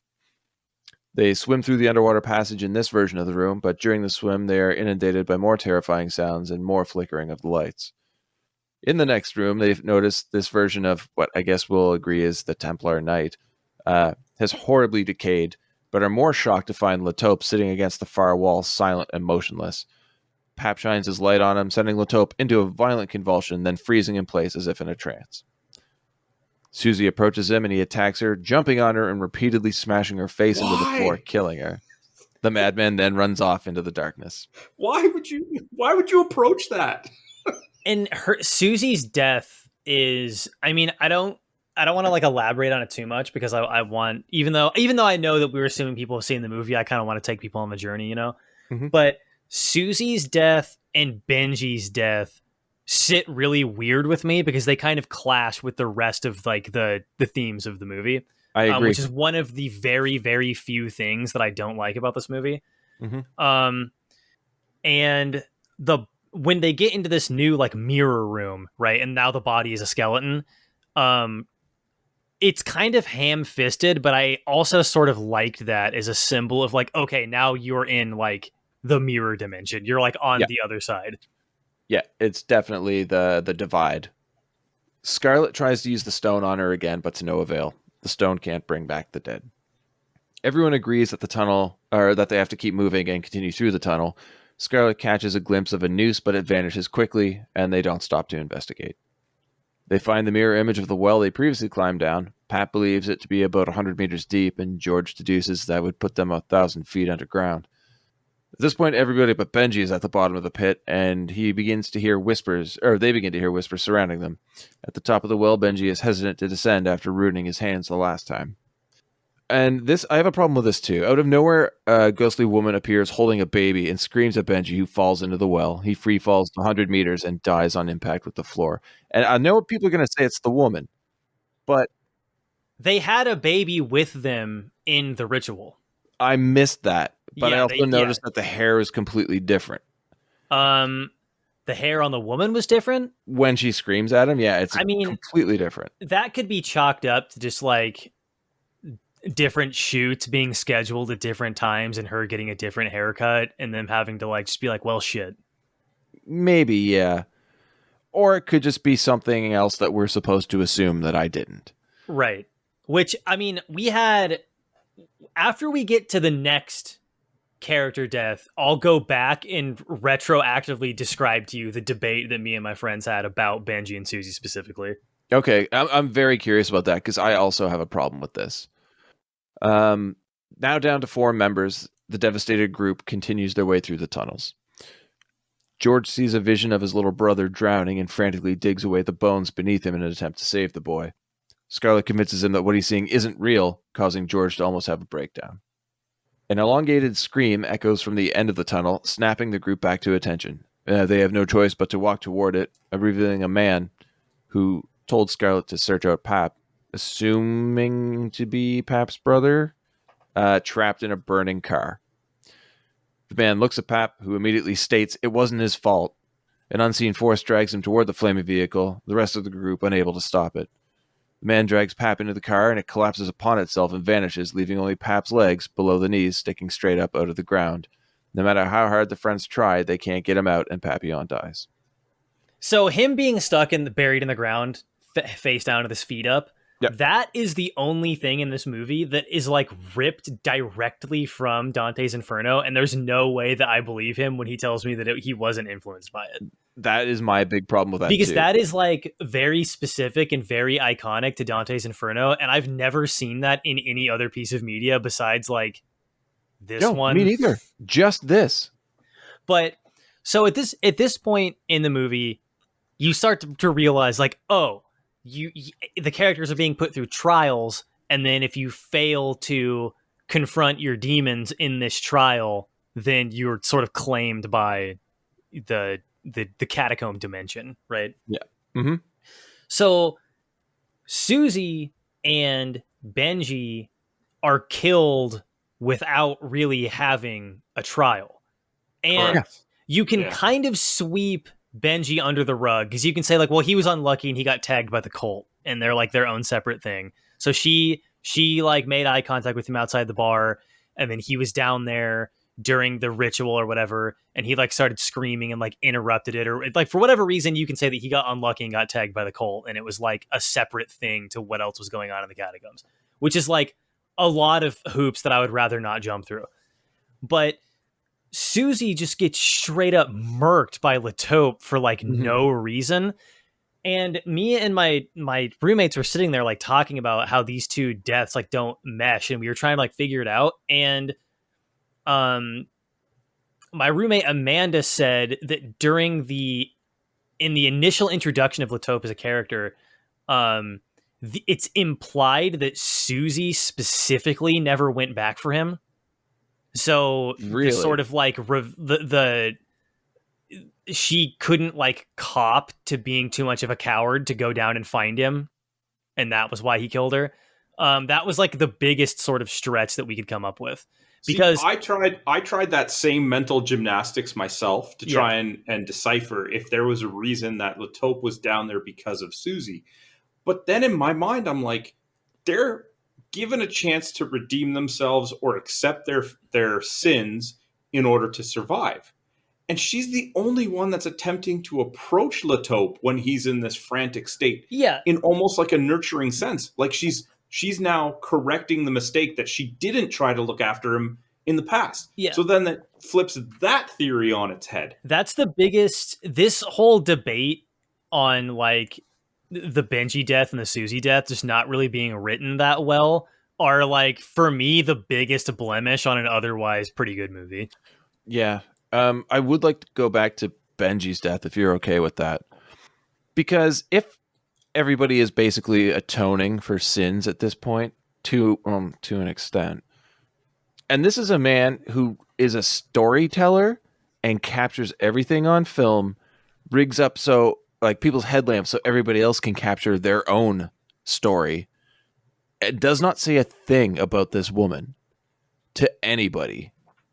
I find it so strange that if you are right, and if it's just that the cult got him, why is that the only part of it, like a character story that does not fit with what's happening?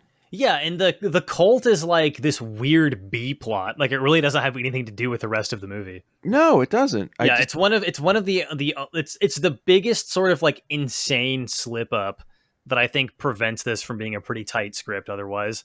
Yeah, and it's very well done up to this point that it just seems like you could have written something better into it. It's like almost like a last minute addition that happens 3/4 of the way into the movie. I don't know. That has never sat with me well. It's always irritated me. Yeah. Sorry, we'll get back into it. With only 3 of the group now remaining, they head down another corridor, fearfully advancing amidst more apparitions and long, drawn-out blares of the horn. Scarlett and George admit to each other that the aforementioned time in Turkey was the greatest week of their lives. Didn't sound like it, but okay.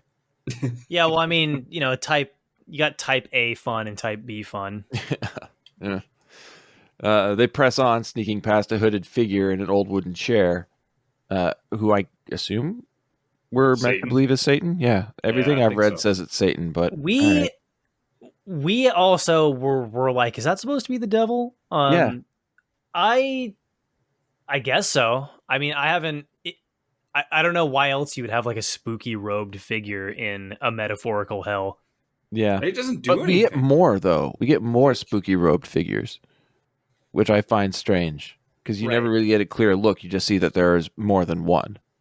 Yeah, and I guess the implication is like they could be the cult from earlier, or they could be like people who got lost in the catacombs. Oh, and are now like spooky ghouls or whatever.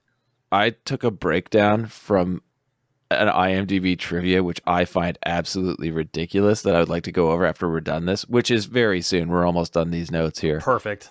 And the final act in this movie goes by very fast. Yeah, they ramp it up. The build-up. Yeah, she does like a after this whole scene. What is the main character's name? I keep forgetting it. Scarlett. Scarlett has to do like a Doom 64 speed run back to the beginning of the catacomb to it wraps up real quick.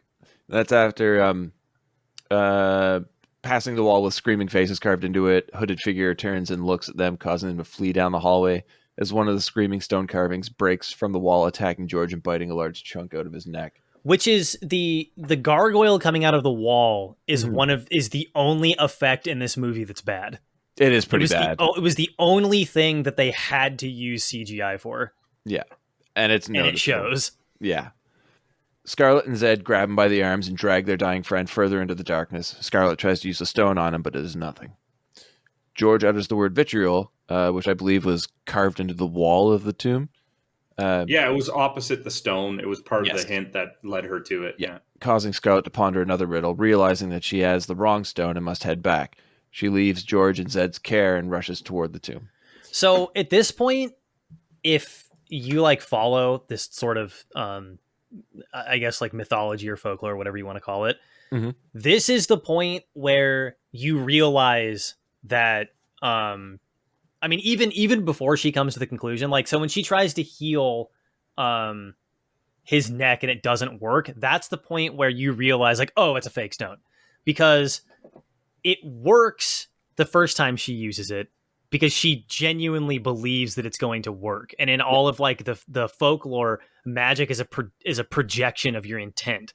So if you actually believe to the core of your being that you're holding the Philosopher's Stone and that it can heal a broken arm, then you can manifest, is the word that women who buy crystals like to use. You will manifest the reality of that arm no longer being broken. But when she tries to bring back Susie, she has the idea in her head that the stone can't resurrect the dead. Yeah, I saw the doubt immediately. Right. And then when she tries to do it again and it doesn't work, and she starts to realize like, oh, it's not the stone, it's something else. Yeah. No, it's a good scene, a very good scene. And again, this is like what really sets off the Doom run, like you said. Like it's definitely a speed run. Ridiculous in my eyes. Passes the chair, takes out one of the statues, the gargoyles, which is hilarious. Just like face palm the shit out of it. I mean, this is where I was waiting to get to this part. This is where the Krav Maga comes in. I guess, yeah, you're right. You thought that it wasn't going to come back, but no.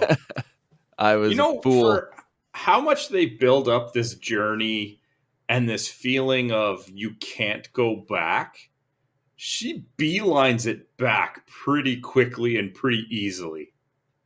Yeah, well, I have the notes. Like I just tried to write it like it was a speed run, saying she passes a chair, takes out one of the statues, climbs back up the hole, navigates a tunnel where the water has been replaced by blood, is attacked by hands jutting out of it, has another vision of the hanging man who is now a demonic version of herself, swims back into the tomb, replaces the stone in the wall, sees a reflection in a gold mirror, has an epiphany that the power of the stone is actually within her own belief. Faith, maybe? Meanwhile, Zed sees another hooded figure, turns off his headlamp, and drags George into hiding. I feel so bad for Zed throughout this entire movie. Because he seems to be super fun-loving. He's there to help out two of his friends as they lead a group through the catacombs. Both of those friends are dead. Monsters are everywhere. He really is just... He was there to help, and now he's one of the like sole survivors. He seems the least likely of all of them to have actually been in that position. Well, and we missed kind of an important detail when she's she says that the stone can only be found through atonement, and she thinks like, oh, atonement means I have to go back and put the thing that I stole back, right? Mm-hmm. But I mean, obviously the real atonement is people sort of like admitting their sins or whatever. But the part where she sees herself in the mirror and realizes that the real stone was the friends we made along the way or whatever.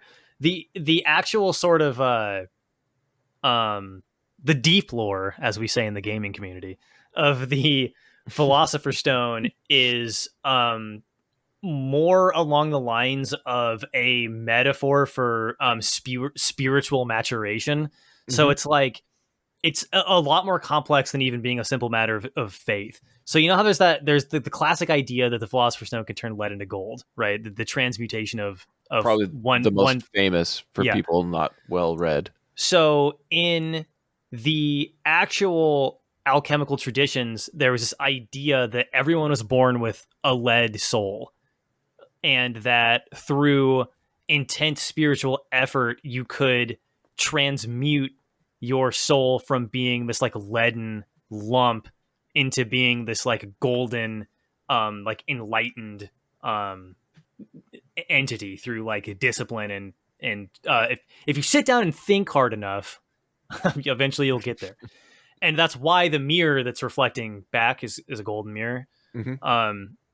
And then, of course, the alchemist tradition that started to crop up later in the timeline of alchemy, they took this idea that different souls were different base metals a little bit too seriously and started to use it as an excuse for all sorts of fun different types of racism. Because of course, white people have the golden soul, you see, was their logic. So this, there's a lot of fun and not so fun things that have been done throughout the history of alchemy with this idea of transmuting one metal to another, or transmitting one spiritual state to a higher spiritual state.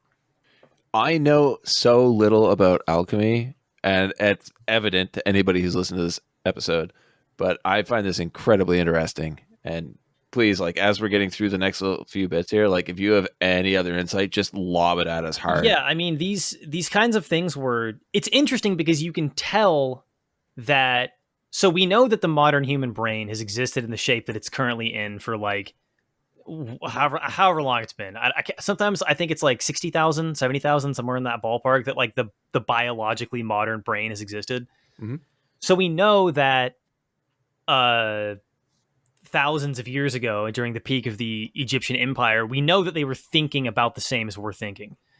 So the thing that I think makes alchemy or Gnosticism or Hermeticism or any of these ancient sort of esoteric belief systems is they were sort of hybridizing religion, philosophy, and science into the same thing, because all of that stuff was the same thing at the time, right? Like if you have That makes sense. if you have a shaman, let's say you live in a tribal society and you have a shaman and you get sick with something, and you go to the shaman and he's like, okay, well, you got to drink this herbal tea, and then I'm going to do a little ritual over here, and then you'll get better. So the idea that the shaman has is identical to the idea that like the modern medical doctor has in theory. Like the Yes. doctor understands that there's like an invisible bacteria or an invisible virus or some sort of like infection that is imperceptible going on. But through their like scientific training, they've been able to figure it out, and they have like, oh, they know, okay, like this medicine works, this medicine doesn't. So in these like ancient traditions, thinking that there are invisible evil spirits in somebody, and that if they drink this herbal tea, the spirits will be driven out, that's the same thing as modern medicine. It's just that the invisible enemy is some sort of ghost instead of virus, right? So we have this idea that these traditions are like really primitive, but what we really were seeing was like the emergence of an extremely primitive scientific method. That makes perfect sense, yet floored me at the same time. Sandra's silent, so I think he passed out from the knowledge bomb. I don't do thinking. Because you would, of course, the only way that you could have determined like what was going to work is through trial and error. Of And course. sometimes the trial and error produces good results, like learning which plants are medicinal, and sometimes it produces bad results in the form of like insane superstitions that don't make any sense. Yeah. And the human brain can kind of have both of those dualities. The hermetic law of polarity, one might say. Again, I know nothing. I'm not even going to pretend. I find this all incredibly interesting, but Yeah, I'm just got a sponge right English now. degree. Go back to watching your movies. Yeah, English, history, and business. Kind of shot myself in the foot on that one. Yeah, who would do that? Sorry, just jump back in. During her return to the hands springing from the blood, Scarlet recites, "As above, so below, as I believe the world to be, so it is," causing the hands to sink back into the blood. She again encounters a hanging man, realizing it to be her father. She apologizes for not answering the phone when he called her last, not knowing that he was in so much pain that led to his suicide. After her atonement, the vision disappears, and she continues the journey back to George and Zed. And George is not doing well. Scarlet clasps her hands around his neck and kisses him, healing the wound and reviving him. The mad dash for escape continues. They encounter yet another deep hole in the ground, and Scarlet tells them they have to jump. She gets the two to admit their fears and guilt: for George, his involvement with his brother's drowning; for Zed, the denial of his child's existence. Then the three of them hold hands and jump into the opening. The fall is long, but the three hit the ground without injury. Looking up, the hole has vanished, and Zed has another panic attack. George points out a manhole on the floor, and with Scarlet's help, they push it down and aside, revealing an upside-down Paris street. The three climb through it, now right side up, and embrace each other. Zed wanders off into the night, clutching his head in his hands, while a sobbing Scarlet hugs George. Cut back to an earlier bit of the documentary footage by Benji, where Scarlet explains her search is not for financial gain. This is all for the historical value. She wants to find the truth. Cut to black and roll credits.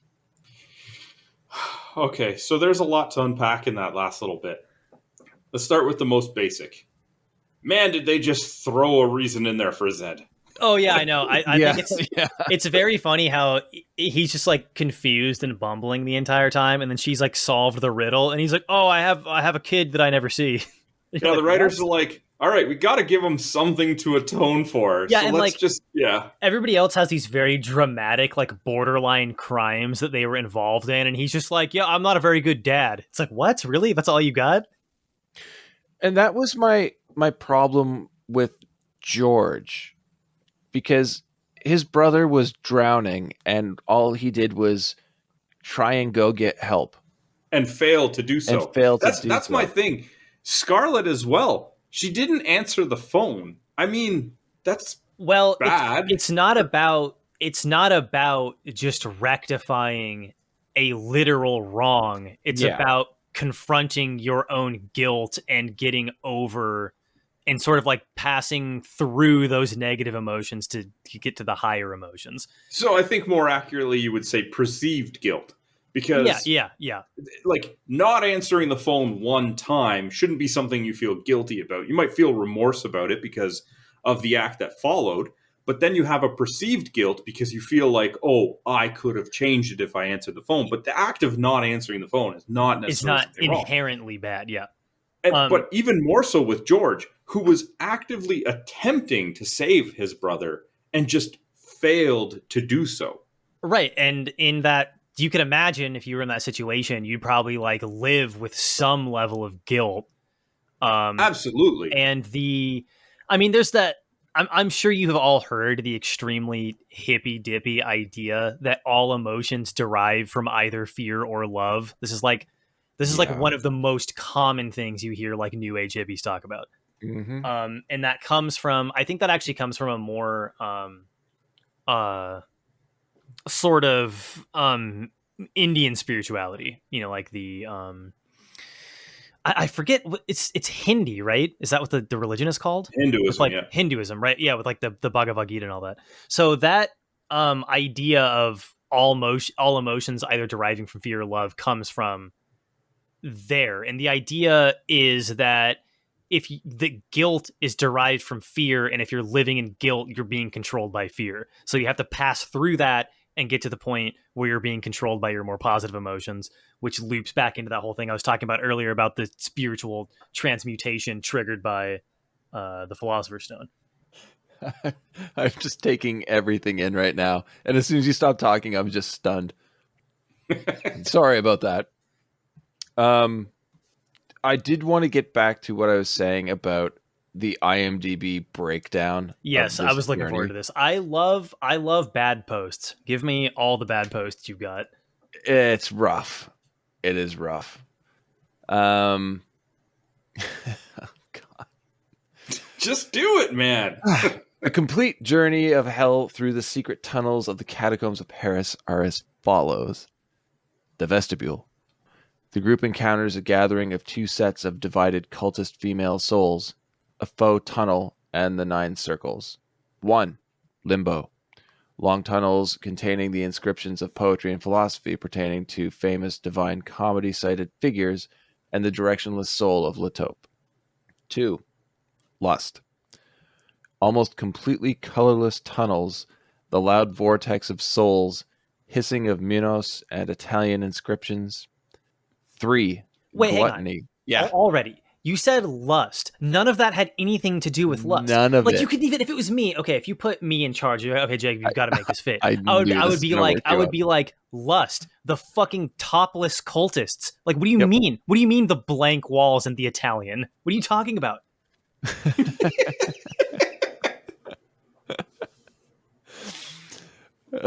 3. Gluttony.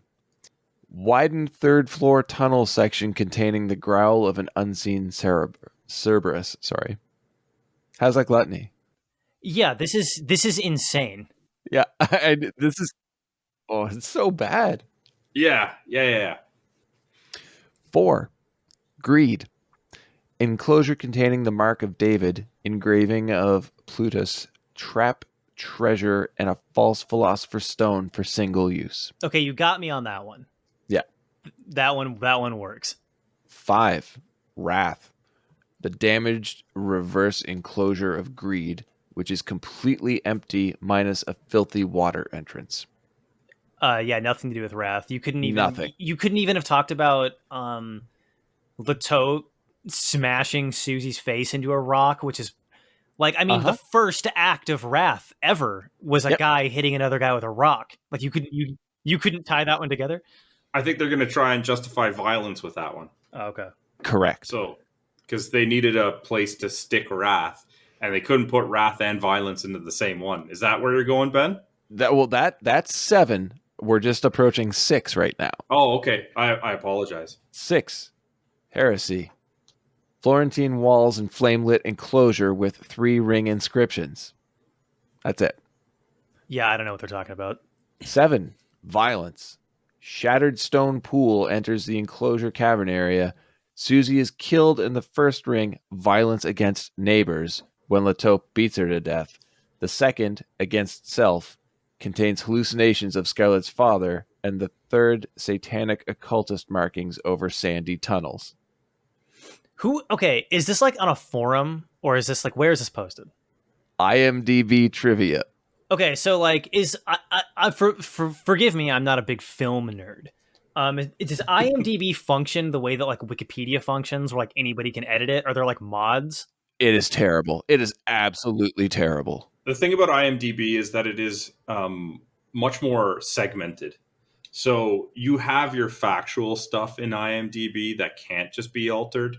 Things like cast, budgets, like plot overviews. But then there are subsections of like goofs in a movie, inconsistencies, trivia, quotes and stuff like that people can submit to. And that's where you'll find the gold. Because I'm so mad about how poorly transposed this 9 Rings thing is onto this movie that I kind of just want to go in there and like fix it. Like just like write my own that like makes more sense. Like if you go into some trivia for different films on IMDb, you'll find things like, say in the movie The Naked Gun, they'll have trivia for The Naked Gun. Leslie Nielsen was mainly a dramatic actor. You're like, that's not a fact about that movie. I cannot get over this. I am floored by the fact that they didn't use the only scene with exposed secondary sex organs as their scene for lust. What are you doing? That was the vestibule, obviously. That is such like this was, you can tell that this post is a first draft. You know what I mean? Oh yeah. Oh, just wait. It gets better. 8. Fraud. Amphitheater-shaped area with drop and the manifestation of Benji's victim of Bologna 1 and 2. Pandering, seduction, and flattery, which results in him falling from fraud to treachery. Leading us to number 9, treachery. Water tunnels with Danny beneath them. Oh, yeah, George's brother, sorry. Leading to the 4 caverns. The second cavern, the betrayal of community ties, in which Papillon is killed by the manifestation of the man he left for dead in a vehicular fire where he meets a Simonic fate. The throne of a wooden chair and the devil himself appear here, along with the robed demons of what can be believed to be Judas Iscariot, Antenor, and Ptolemy. I'm not like trying to do a bit. I literally couldn't follow that. I don't understand. Like, I don't know. I don't. I like those sentences didn't make sense in that order. And people left this up. People mod this, and they're like, "Yep." By the way, that's one of the ways that you can tell that Dante was just writing Catholic fan fiction, because when you get to the devil, it's like you get there and it's like, okay, the devil and he's got Judas. Yeah, that makes sense. Like I could wrap my brain around that. But the other 2 dudes are just like guys Dante politically disagrees with. Well, like they're not even really like figures. Going further into this though, the person who wrote this believes that the gargoyle that bites George is the demon of Cain. Sure, why not? Yeah. The final area of hell traversed within the 9th circle is the bottomless pit of penitence and the reverse leap of faith. Okay, that makes sense. That's the end of their description of our journey that we just went on. If anybody was going to be Kane, it would be Leto. Right? He's doomed to wander forever. Mm-hmm. He smashes somebody's head into a stone. Right? Like again, Yeah, I feel like I got to take a crack at this guy's analysis here. Have fun with it. It is on IMDb. Just go there, check out As Above, So Below, click trivia, and have a field day with it because this person is crazy. Well, on that note, do we have anything else to discuss now? Anything you guys want to go back on or thematically discuss? I think I pretty much hit all of the big stuff that I wanted to hit. Mm-hmm. All right, so Ben, you want to give us some figures there, buddy? Yeah, sure. I mean, this will be super quick. Surprisingly enough, I'm thinking film permits and whatnot, and a cast that are relatively well established. The budget for the movie is only $5 million. Now, well, I mean, they didn't need a lot of money for CGI. I would expect that the majority of that money was spent just like on the logistics of filming in the catacombs. I agree with that for because sure. That was probably a nightmare because you'd have to schedule it to be in certain areas when like there weren't tours going on. You'd have to like I'm sure that like you said the permitting would be insane. Mm-hmm. The director John Dowdle also has pretty much perfected found footage at this point. He did the Poughkeepsie tapes. Quarantine, the remake of the Spanish film Wreck, which I love the original in Quarantine. Poughkeepsie tapes, I don't remember ever watching. I obviously did watch the American Quarantine. And I think the sequels. Yeah. Also did Devil, not found footage, but again deals with heavy themes of claustrophobia. Poughkeepsie tapes, a very mean movie.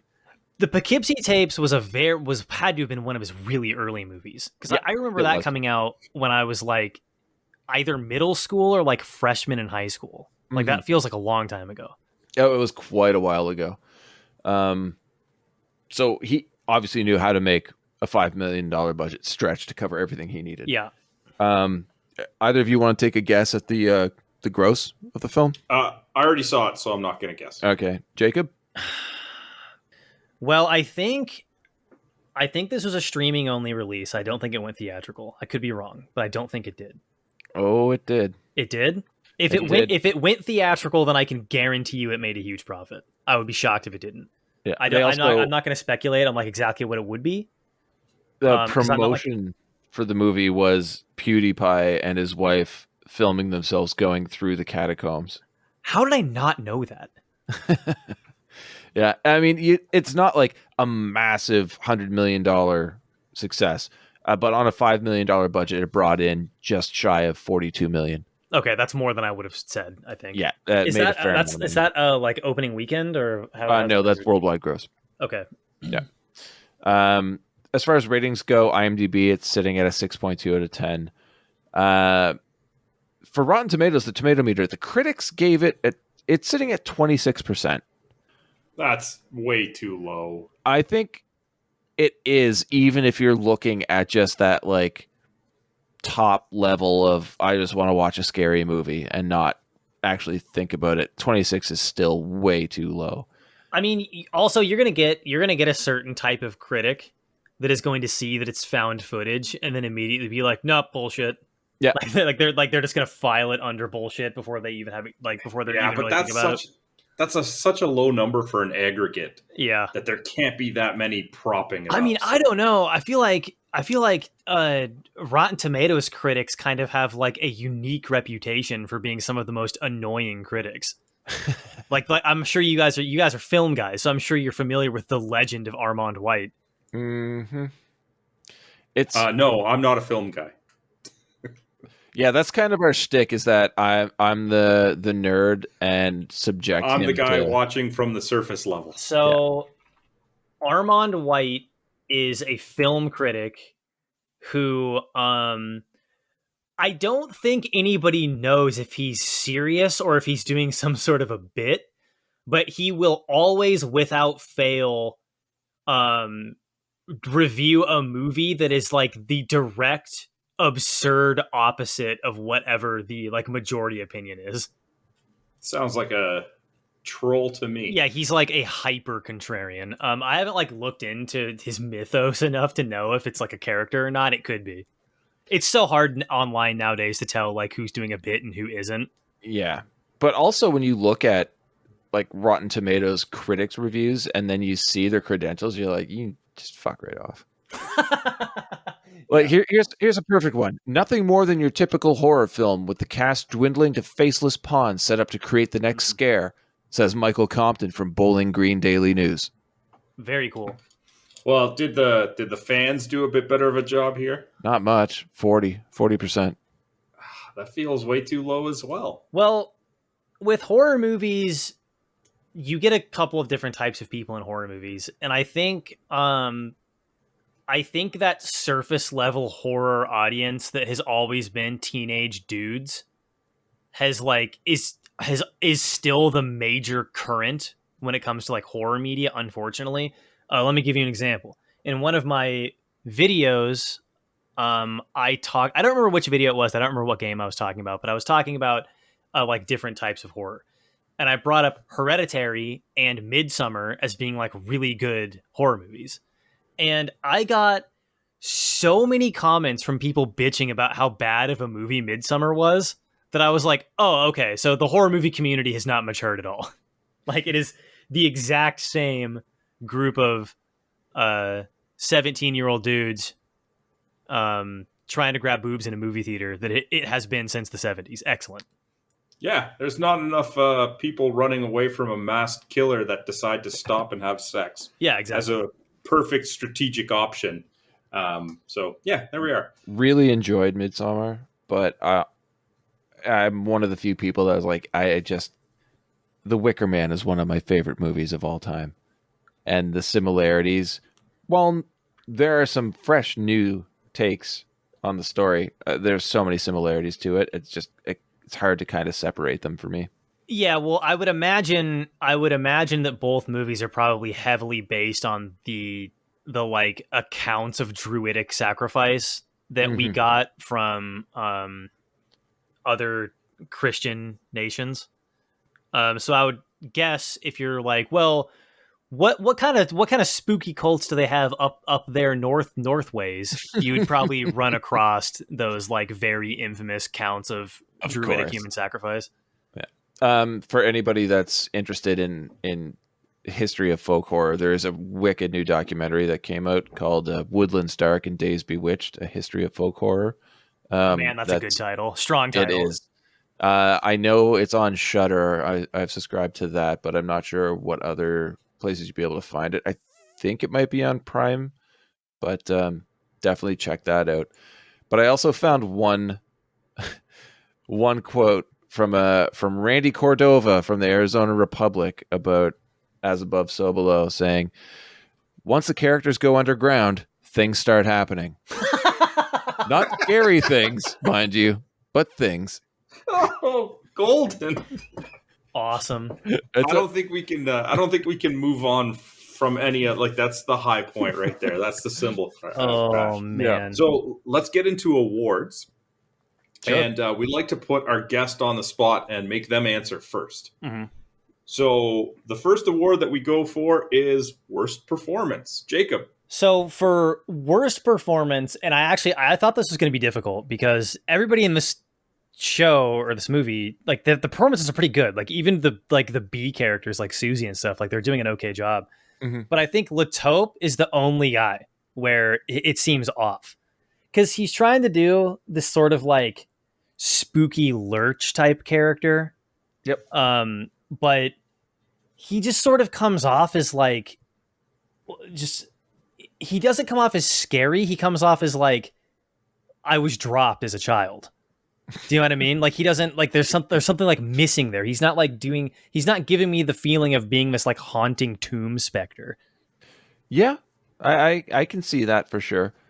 I don't know. I almost felt like, not that I can disagree, that's your opinion, but I almost felt like it was intentional. Oh, like he was sort of trying to give them like a false sense of security or something, or like they didn't want to make him too supernatural so that it raises more red flags for these characters. So it's like, let's find this medium where he is not right, but not just like waving a complete, like holding up a banner. I'm a ghost. I'm a specter.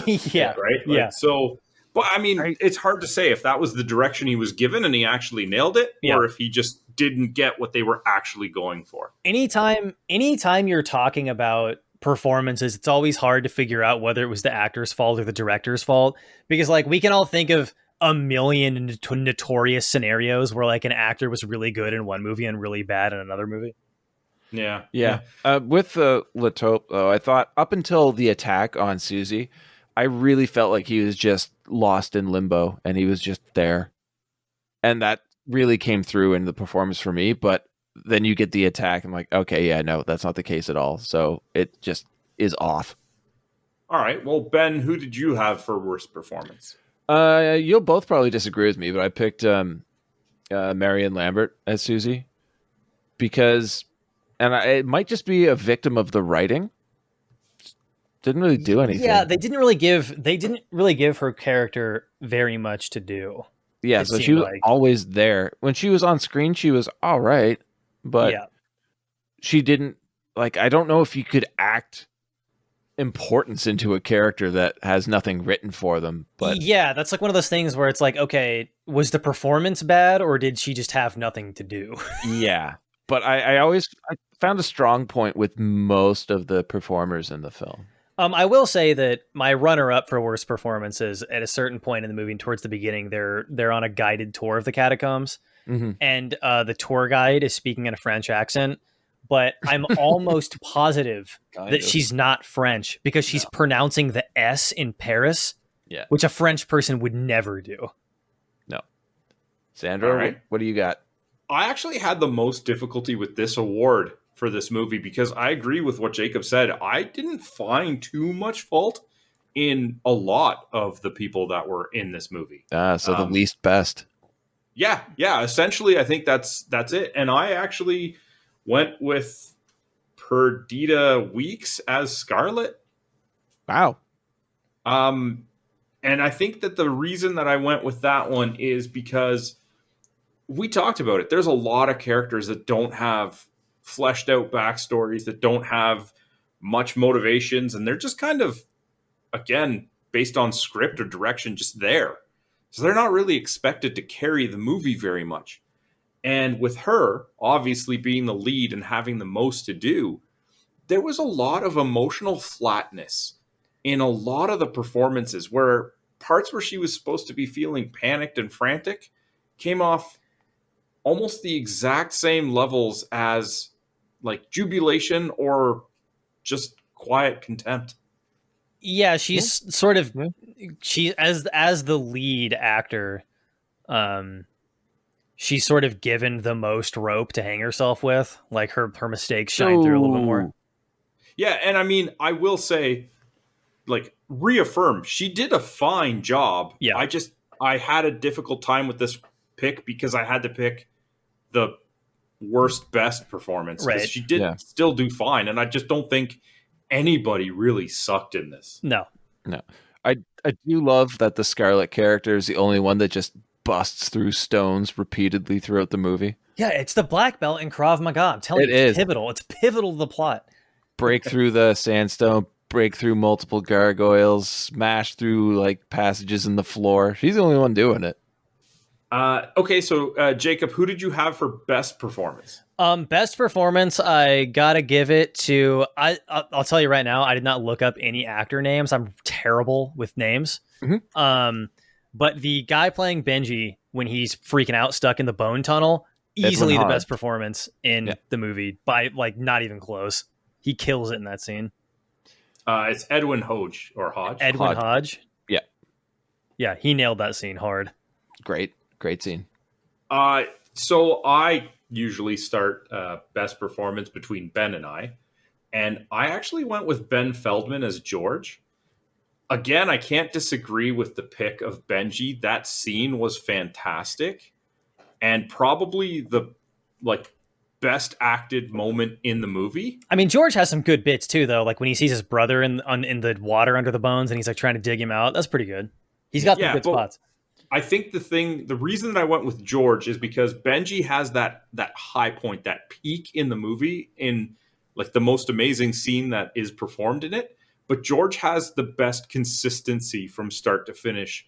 In, like Ben was saying, when they first get into the tunnels and he's fighting this claustrophobia and this resentment for Scarlet pulling him into yet another one of her schemes. Like, he's just consistent. He doesn't hit the peak that Benji does, but he also doesn't dive into the valleys that Benji does have right in some of the moments. Like, when he is just struggling with the rope and we see the girl walking behind him, it's just like, I'm not feeling your desperation or your franticism at all. Yeah. Ben?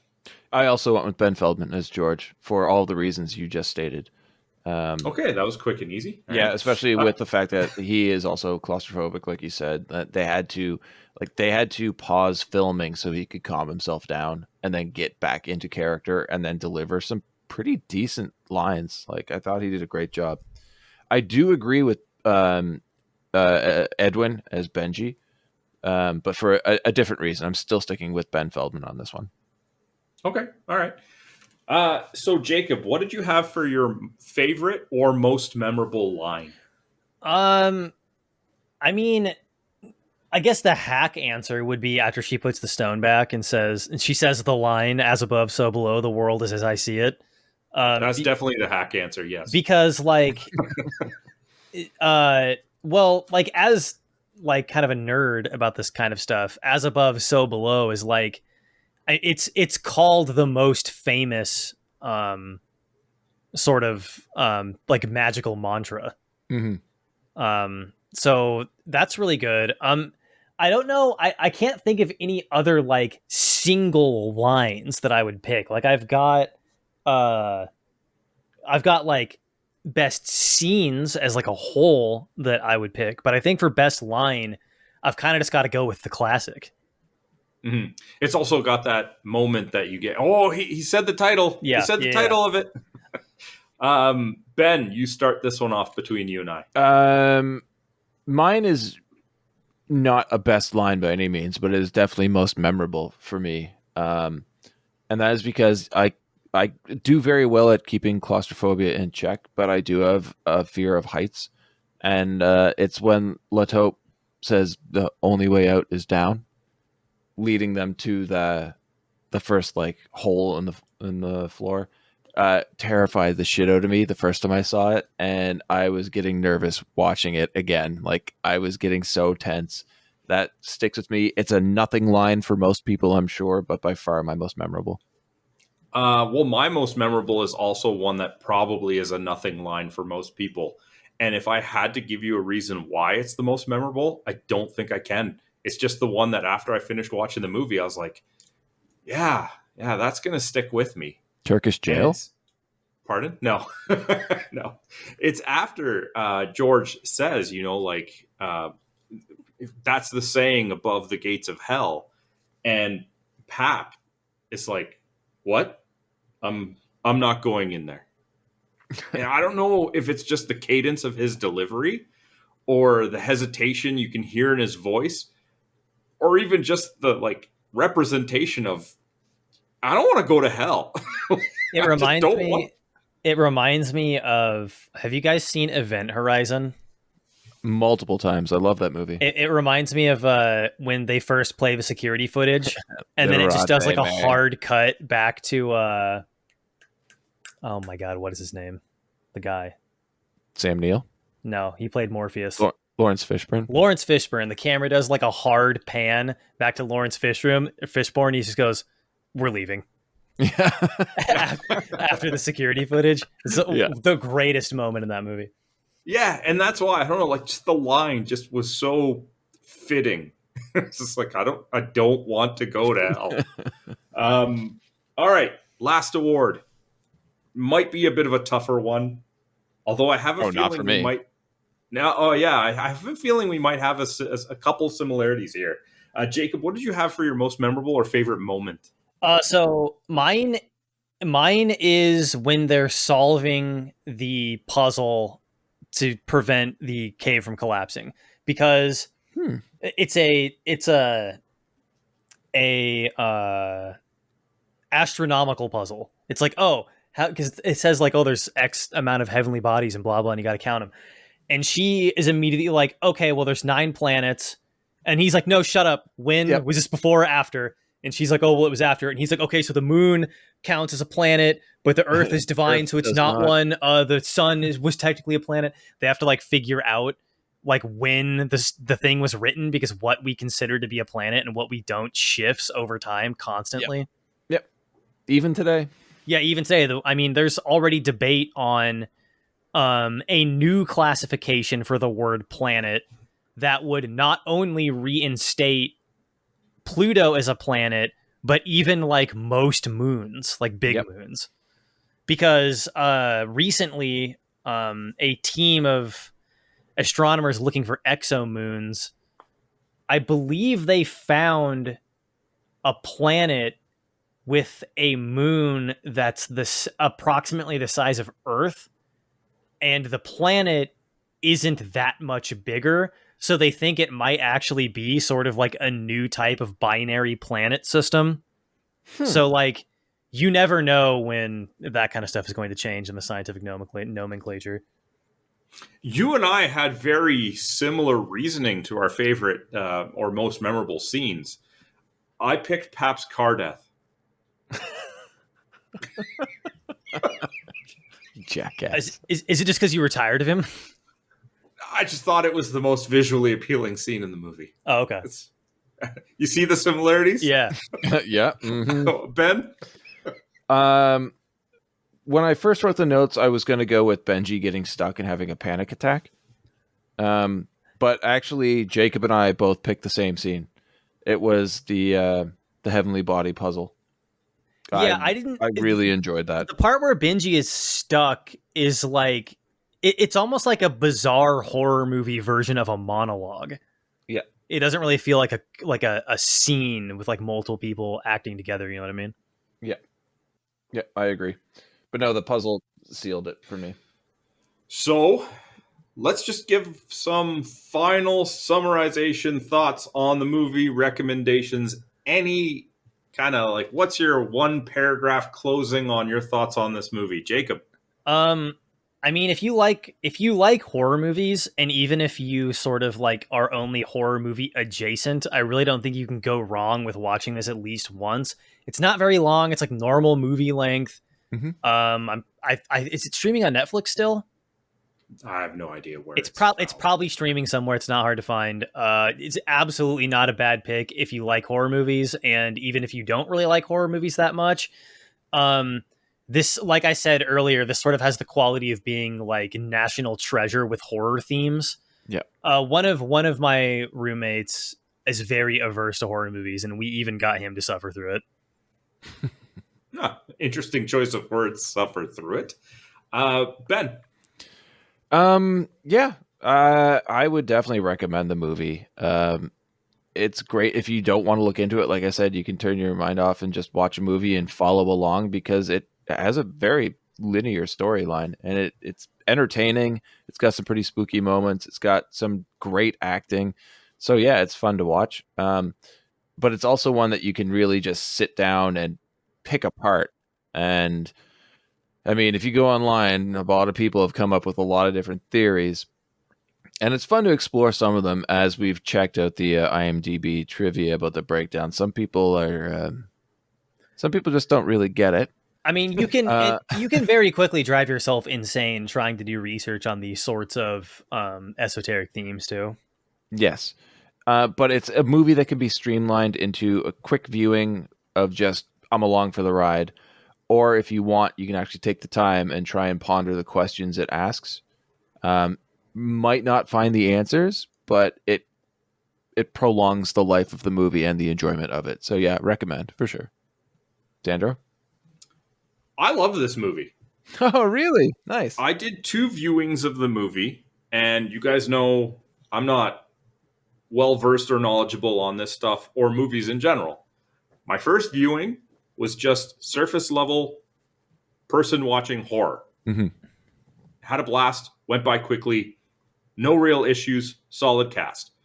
Then because I was warned by you guys, I did a whole bunch of research on this stuff, watched a bunch of analysis of the movie, looked at some of the source material, and my second viewing, I was picking up a lot more of what was going on. I was looking at it as more of like a thinking experience. And yes, some of it can drive you absolutely bonkers trying to do the mental gymnastics of trying to piece together certain things like Susie's whatever she was supposed to atone for and never got a chance to. But it was still just as enjoyable, but in a completely different way. So if you can watch a movie from two completely different aspects and enjoy it, I say recommend all the way. Yeah, I've never shown this movie to somebody who didn't like it. That's never happened. There's just so much to appreciate about it. It's just, you get to pick how much you want to appreciate it. You're going to like it, but give yourself the time to really get into it, and there's a good chance you're going to love it. Problematic at times, sure, but overall, it's fantastic. All right, so 3 recommends. Before we close off, I just want to thank you again, Jacob, for joining us. It was an absolute pleasure, and please let people know where they can find you or your work or anything you want them to know about you. Right, so I have a 2-part promotion here. I brought up a lot of very I wouldn't consider it deep, but very sort of like off the beaten path information on some of these sort of ancient belief systems. If that kind of thing interests you, if you're into like alchemy, Hermeticism, Zoroastrianism, Gnosticism, or if you like didn't even know that any of these things existed, there's a podcast called and I'm not like, I don't know this guy. I'm not sponsored by this guy. This is just a podcast that I listen to. That's a good resource. There's a podcast called The Secret History of Western Esotericism Podcast, or SHWEP for short.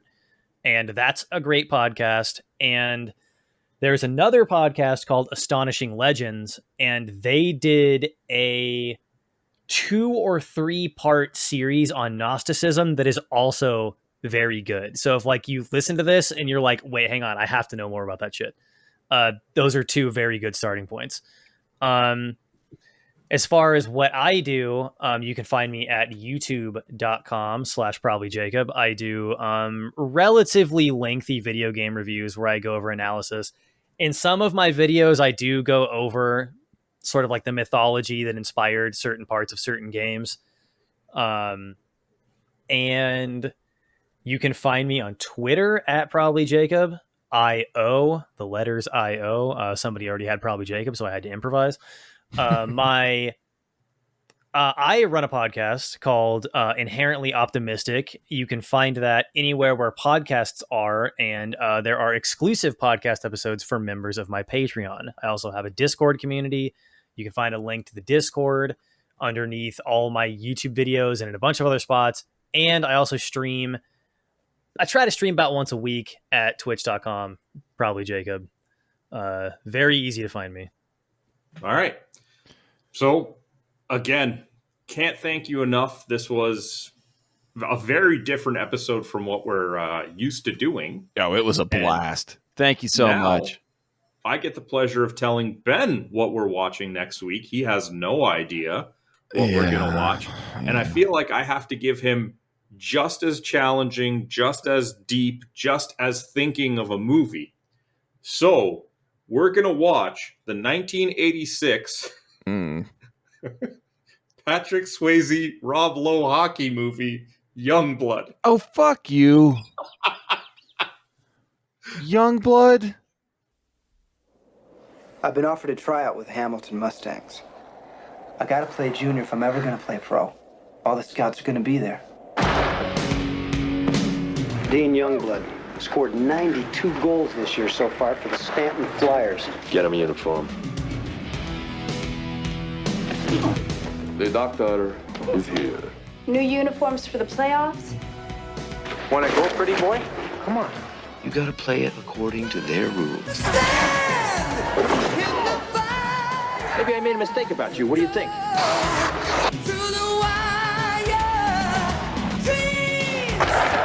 But on sign a pro contract next couple of years, I'm through. What if it had been you? What if it was you? Wait! Wake up, superstar. We're in this together. You're a team, a family. You need it here, and you never quit. Ever.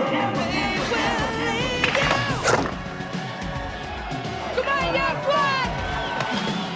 In this world, you take your chances. Rob Lowe, Cindy Gibb, Patrick Swayze, Youngblood. All right. Until next week, have a good one, guys. All the best, guys.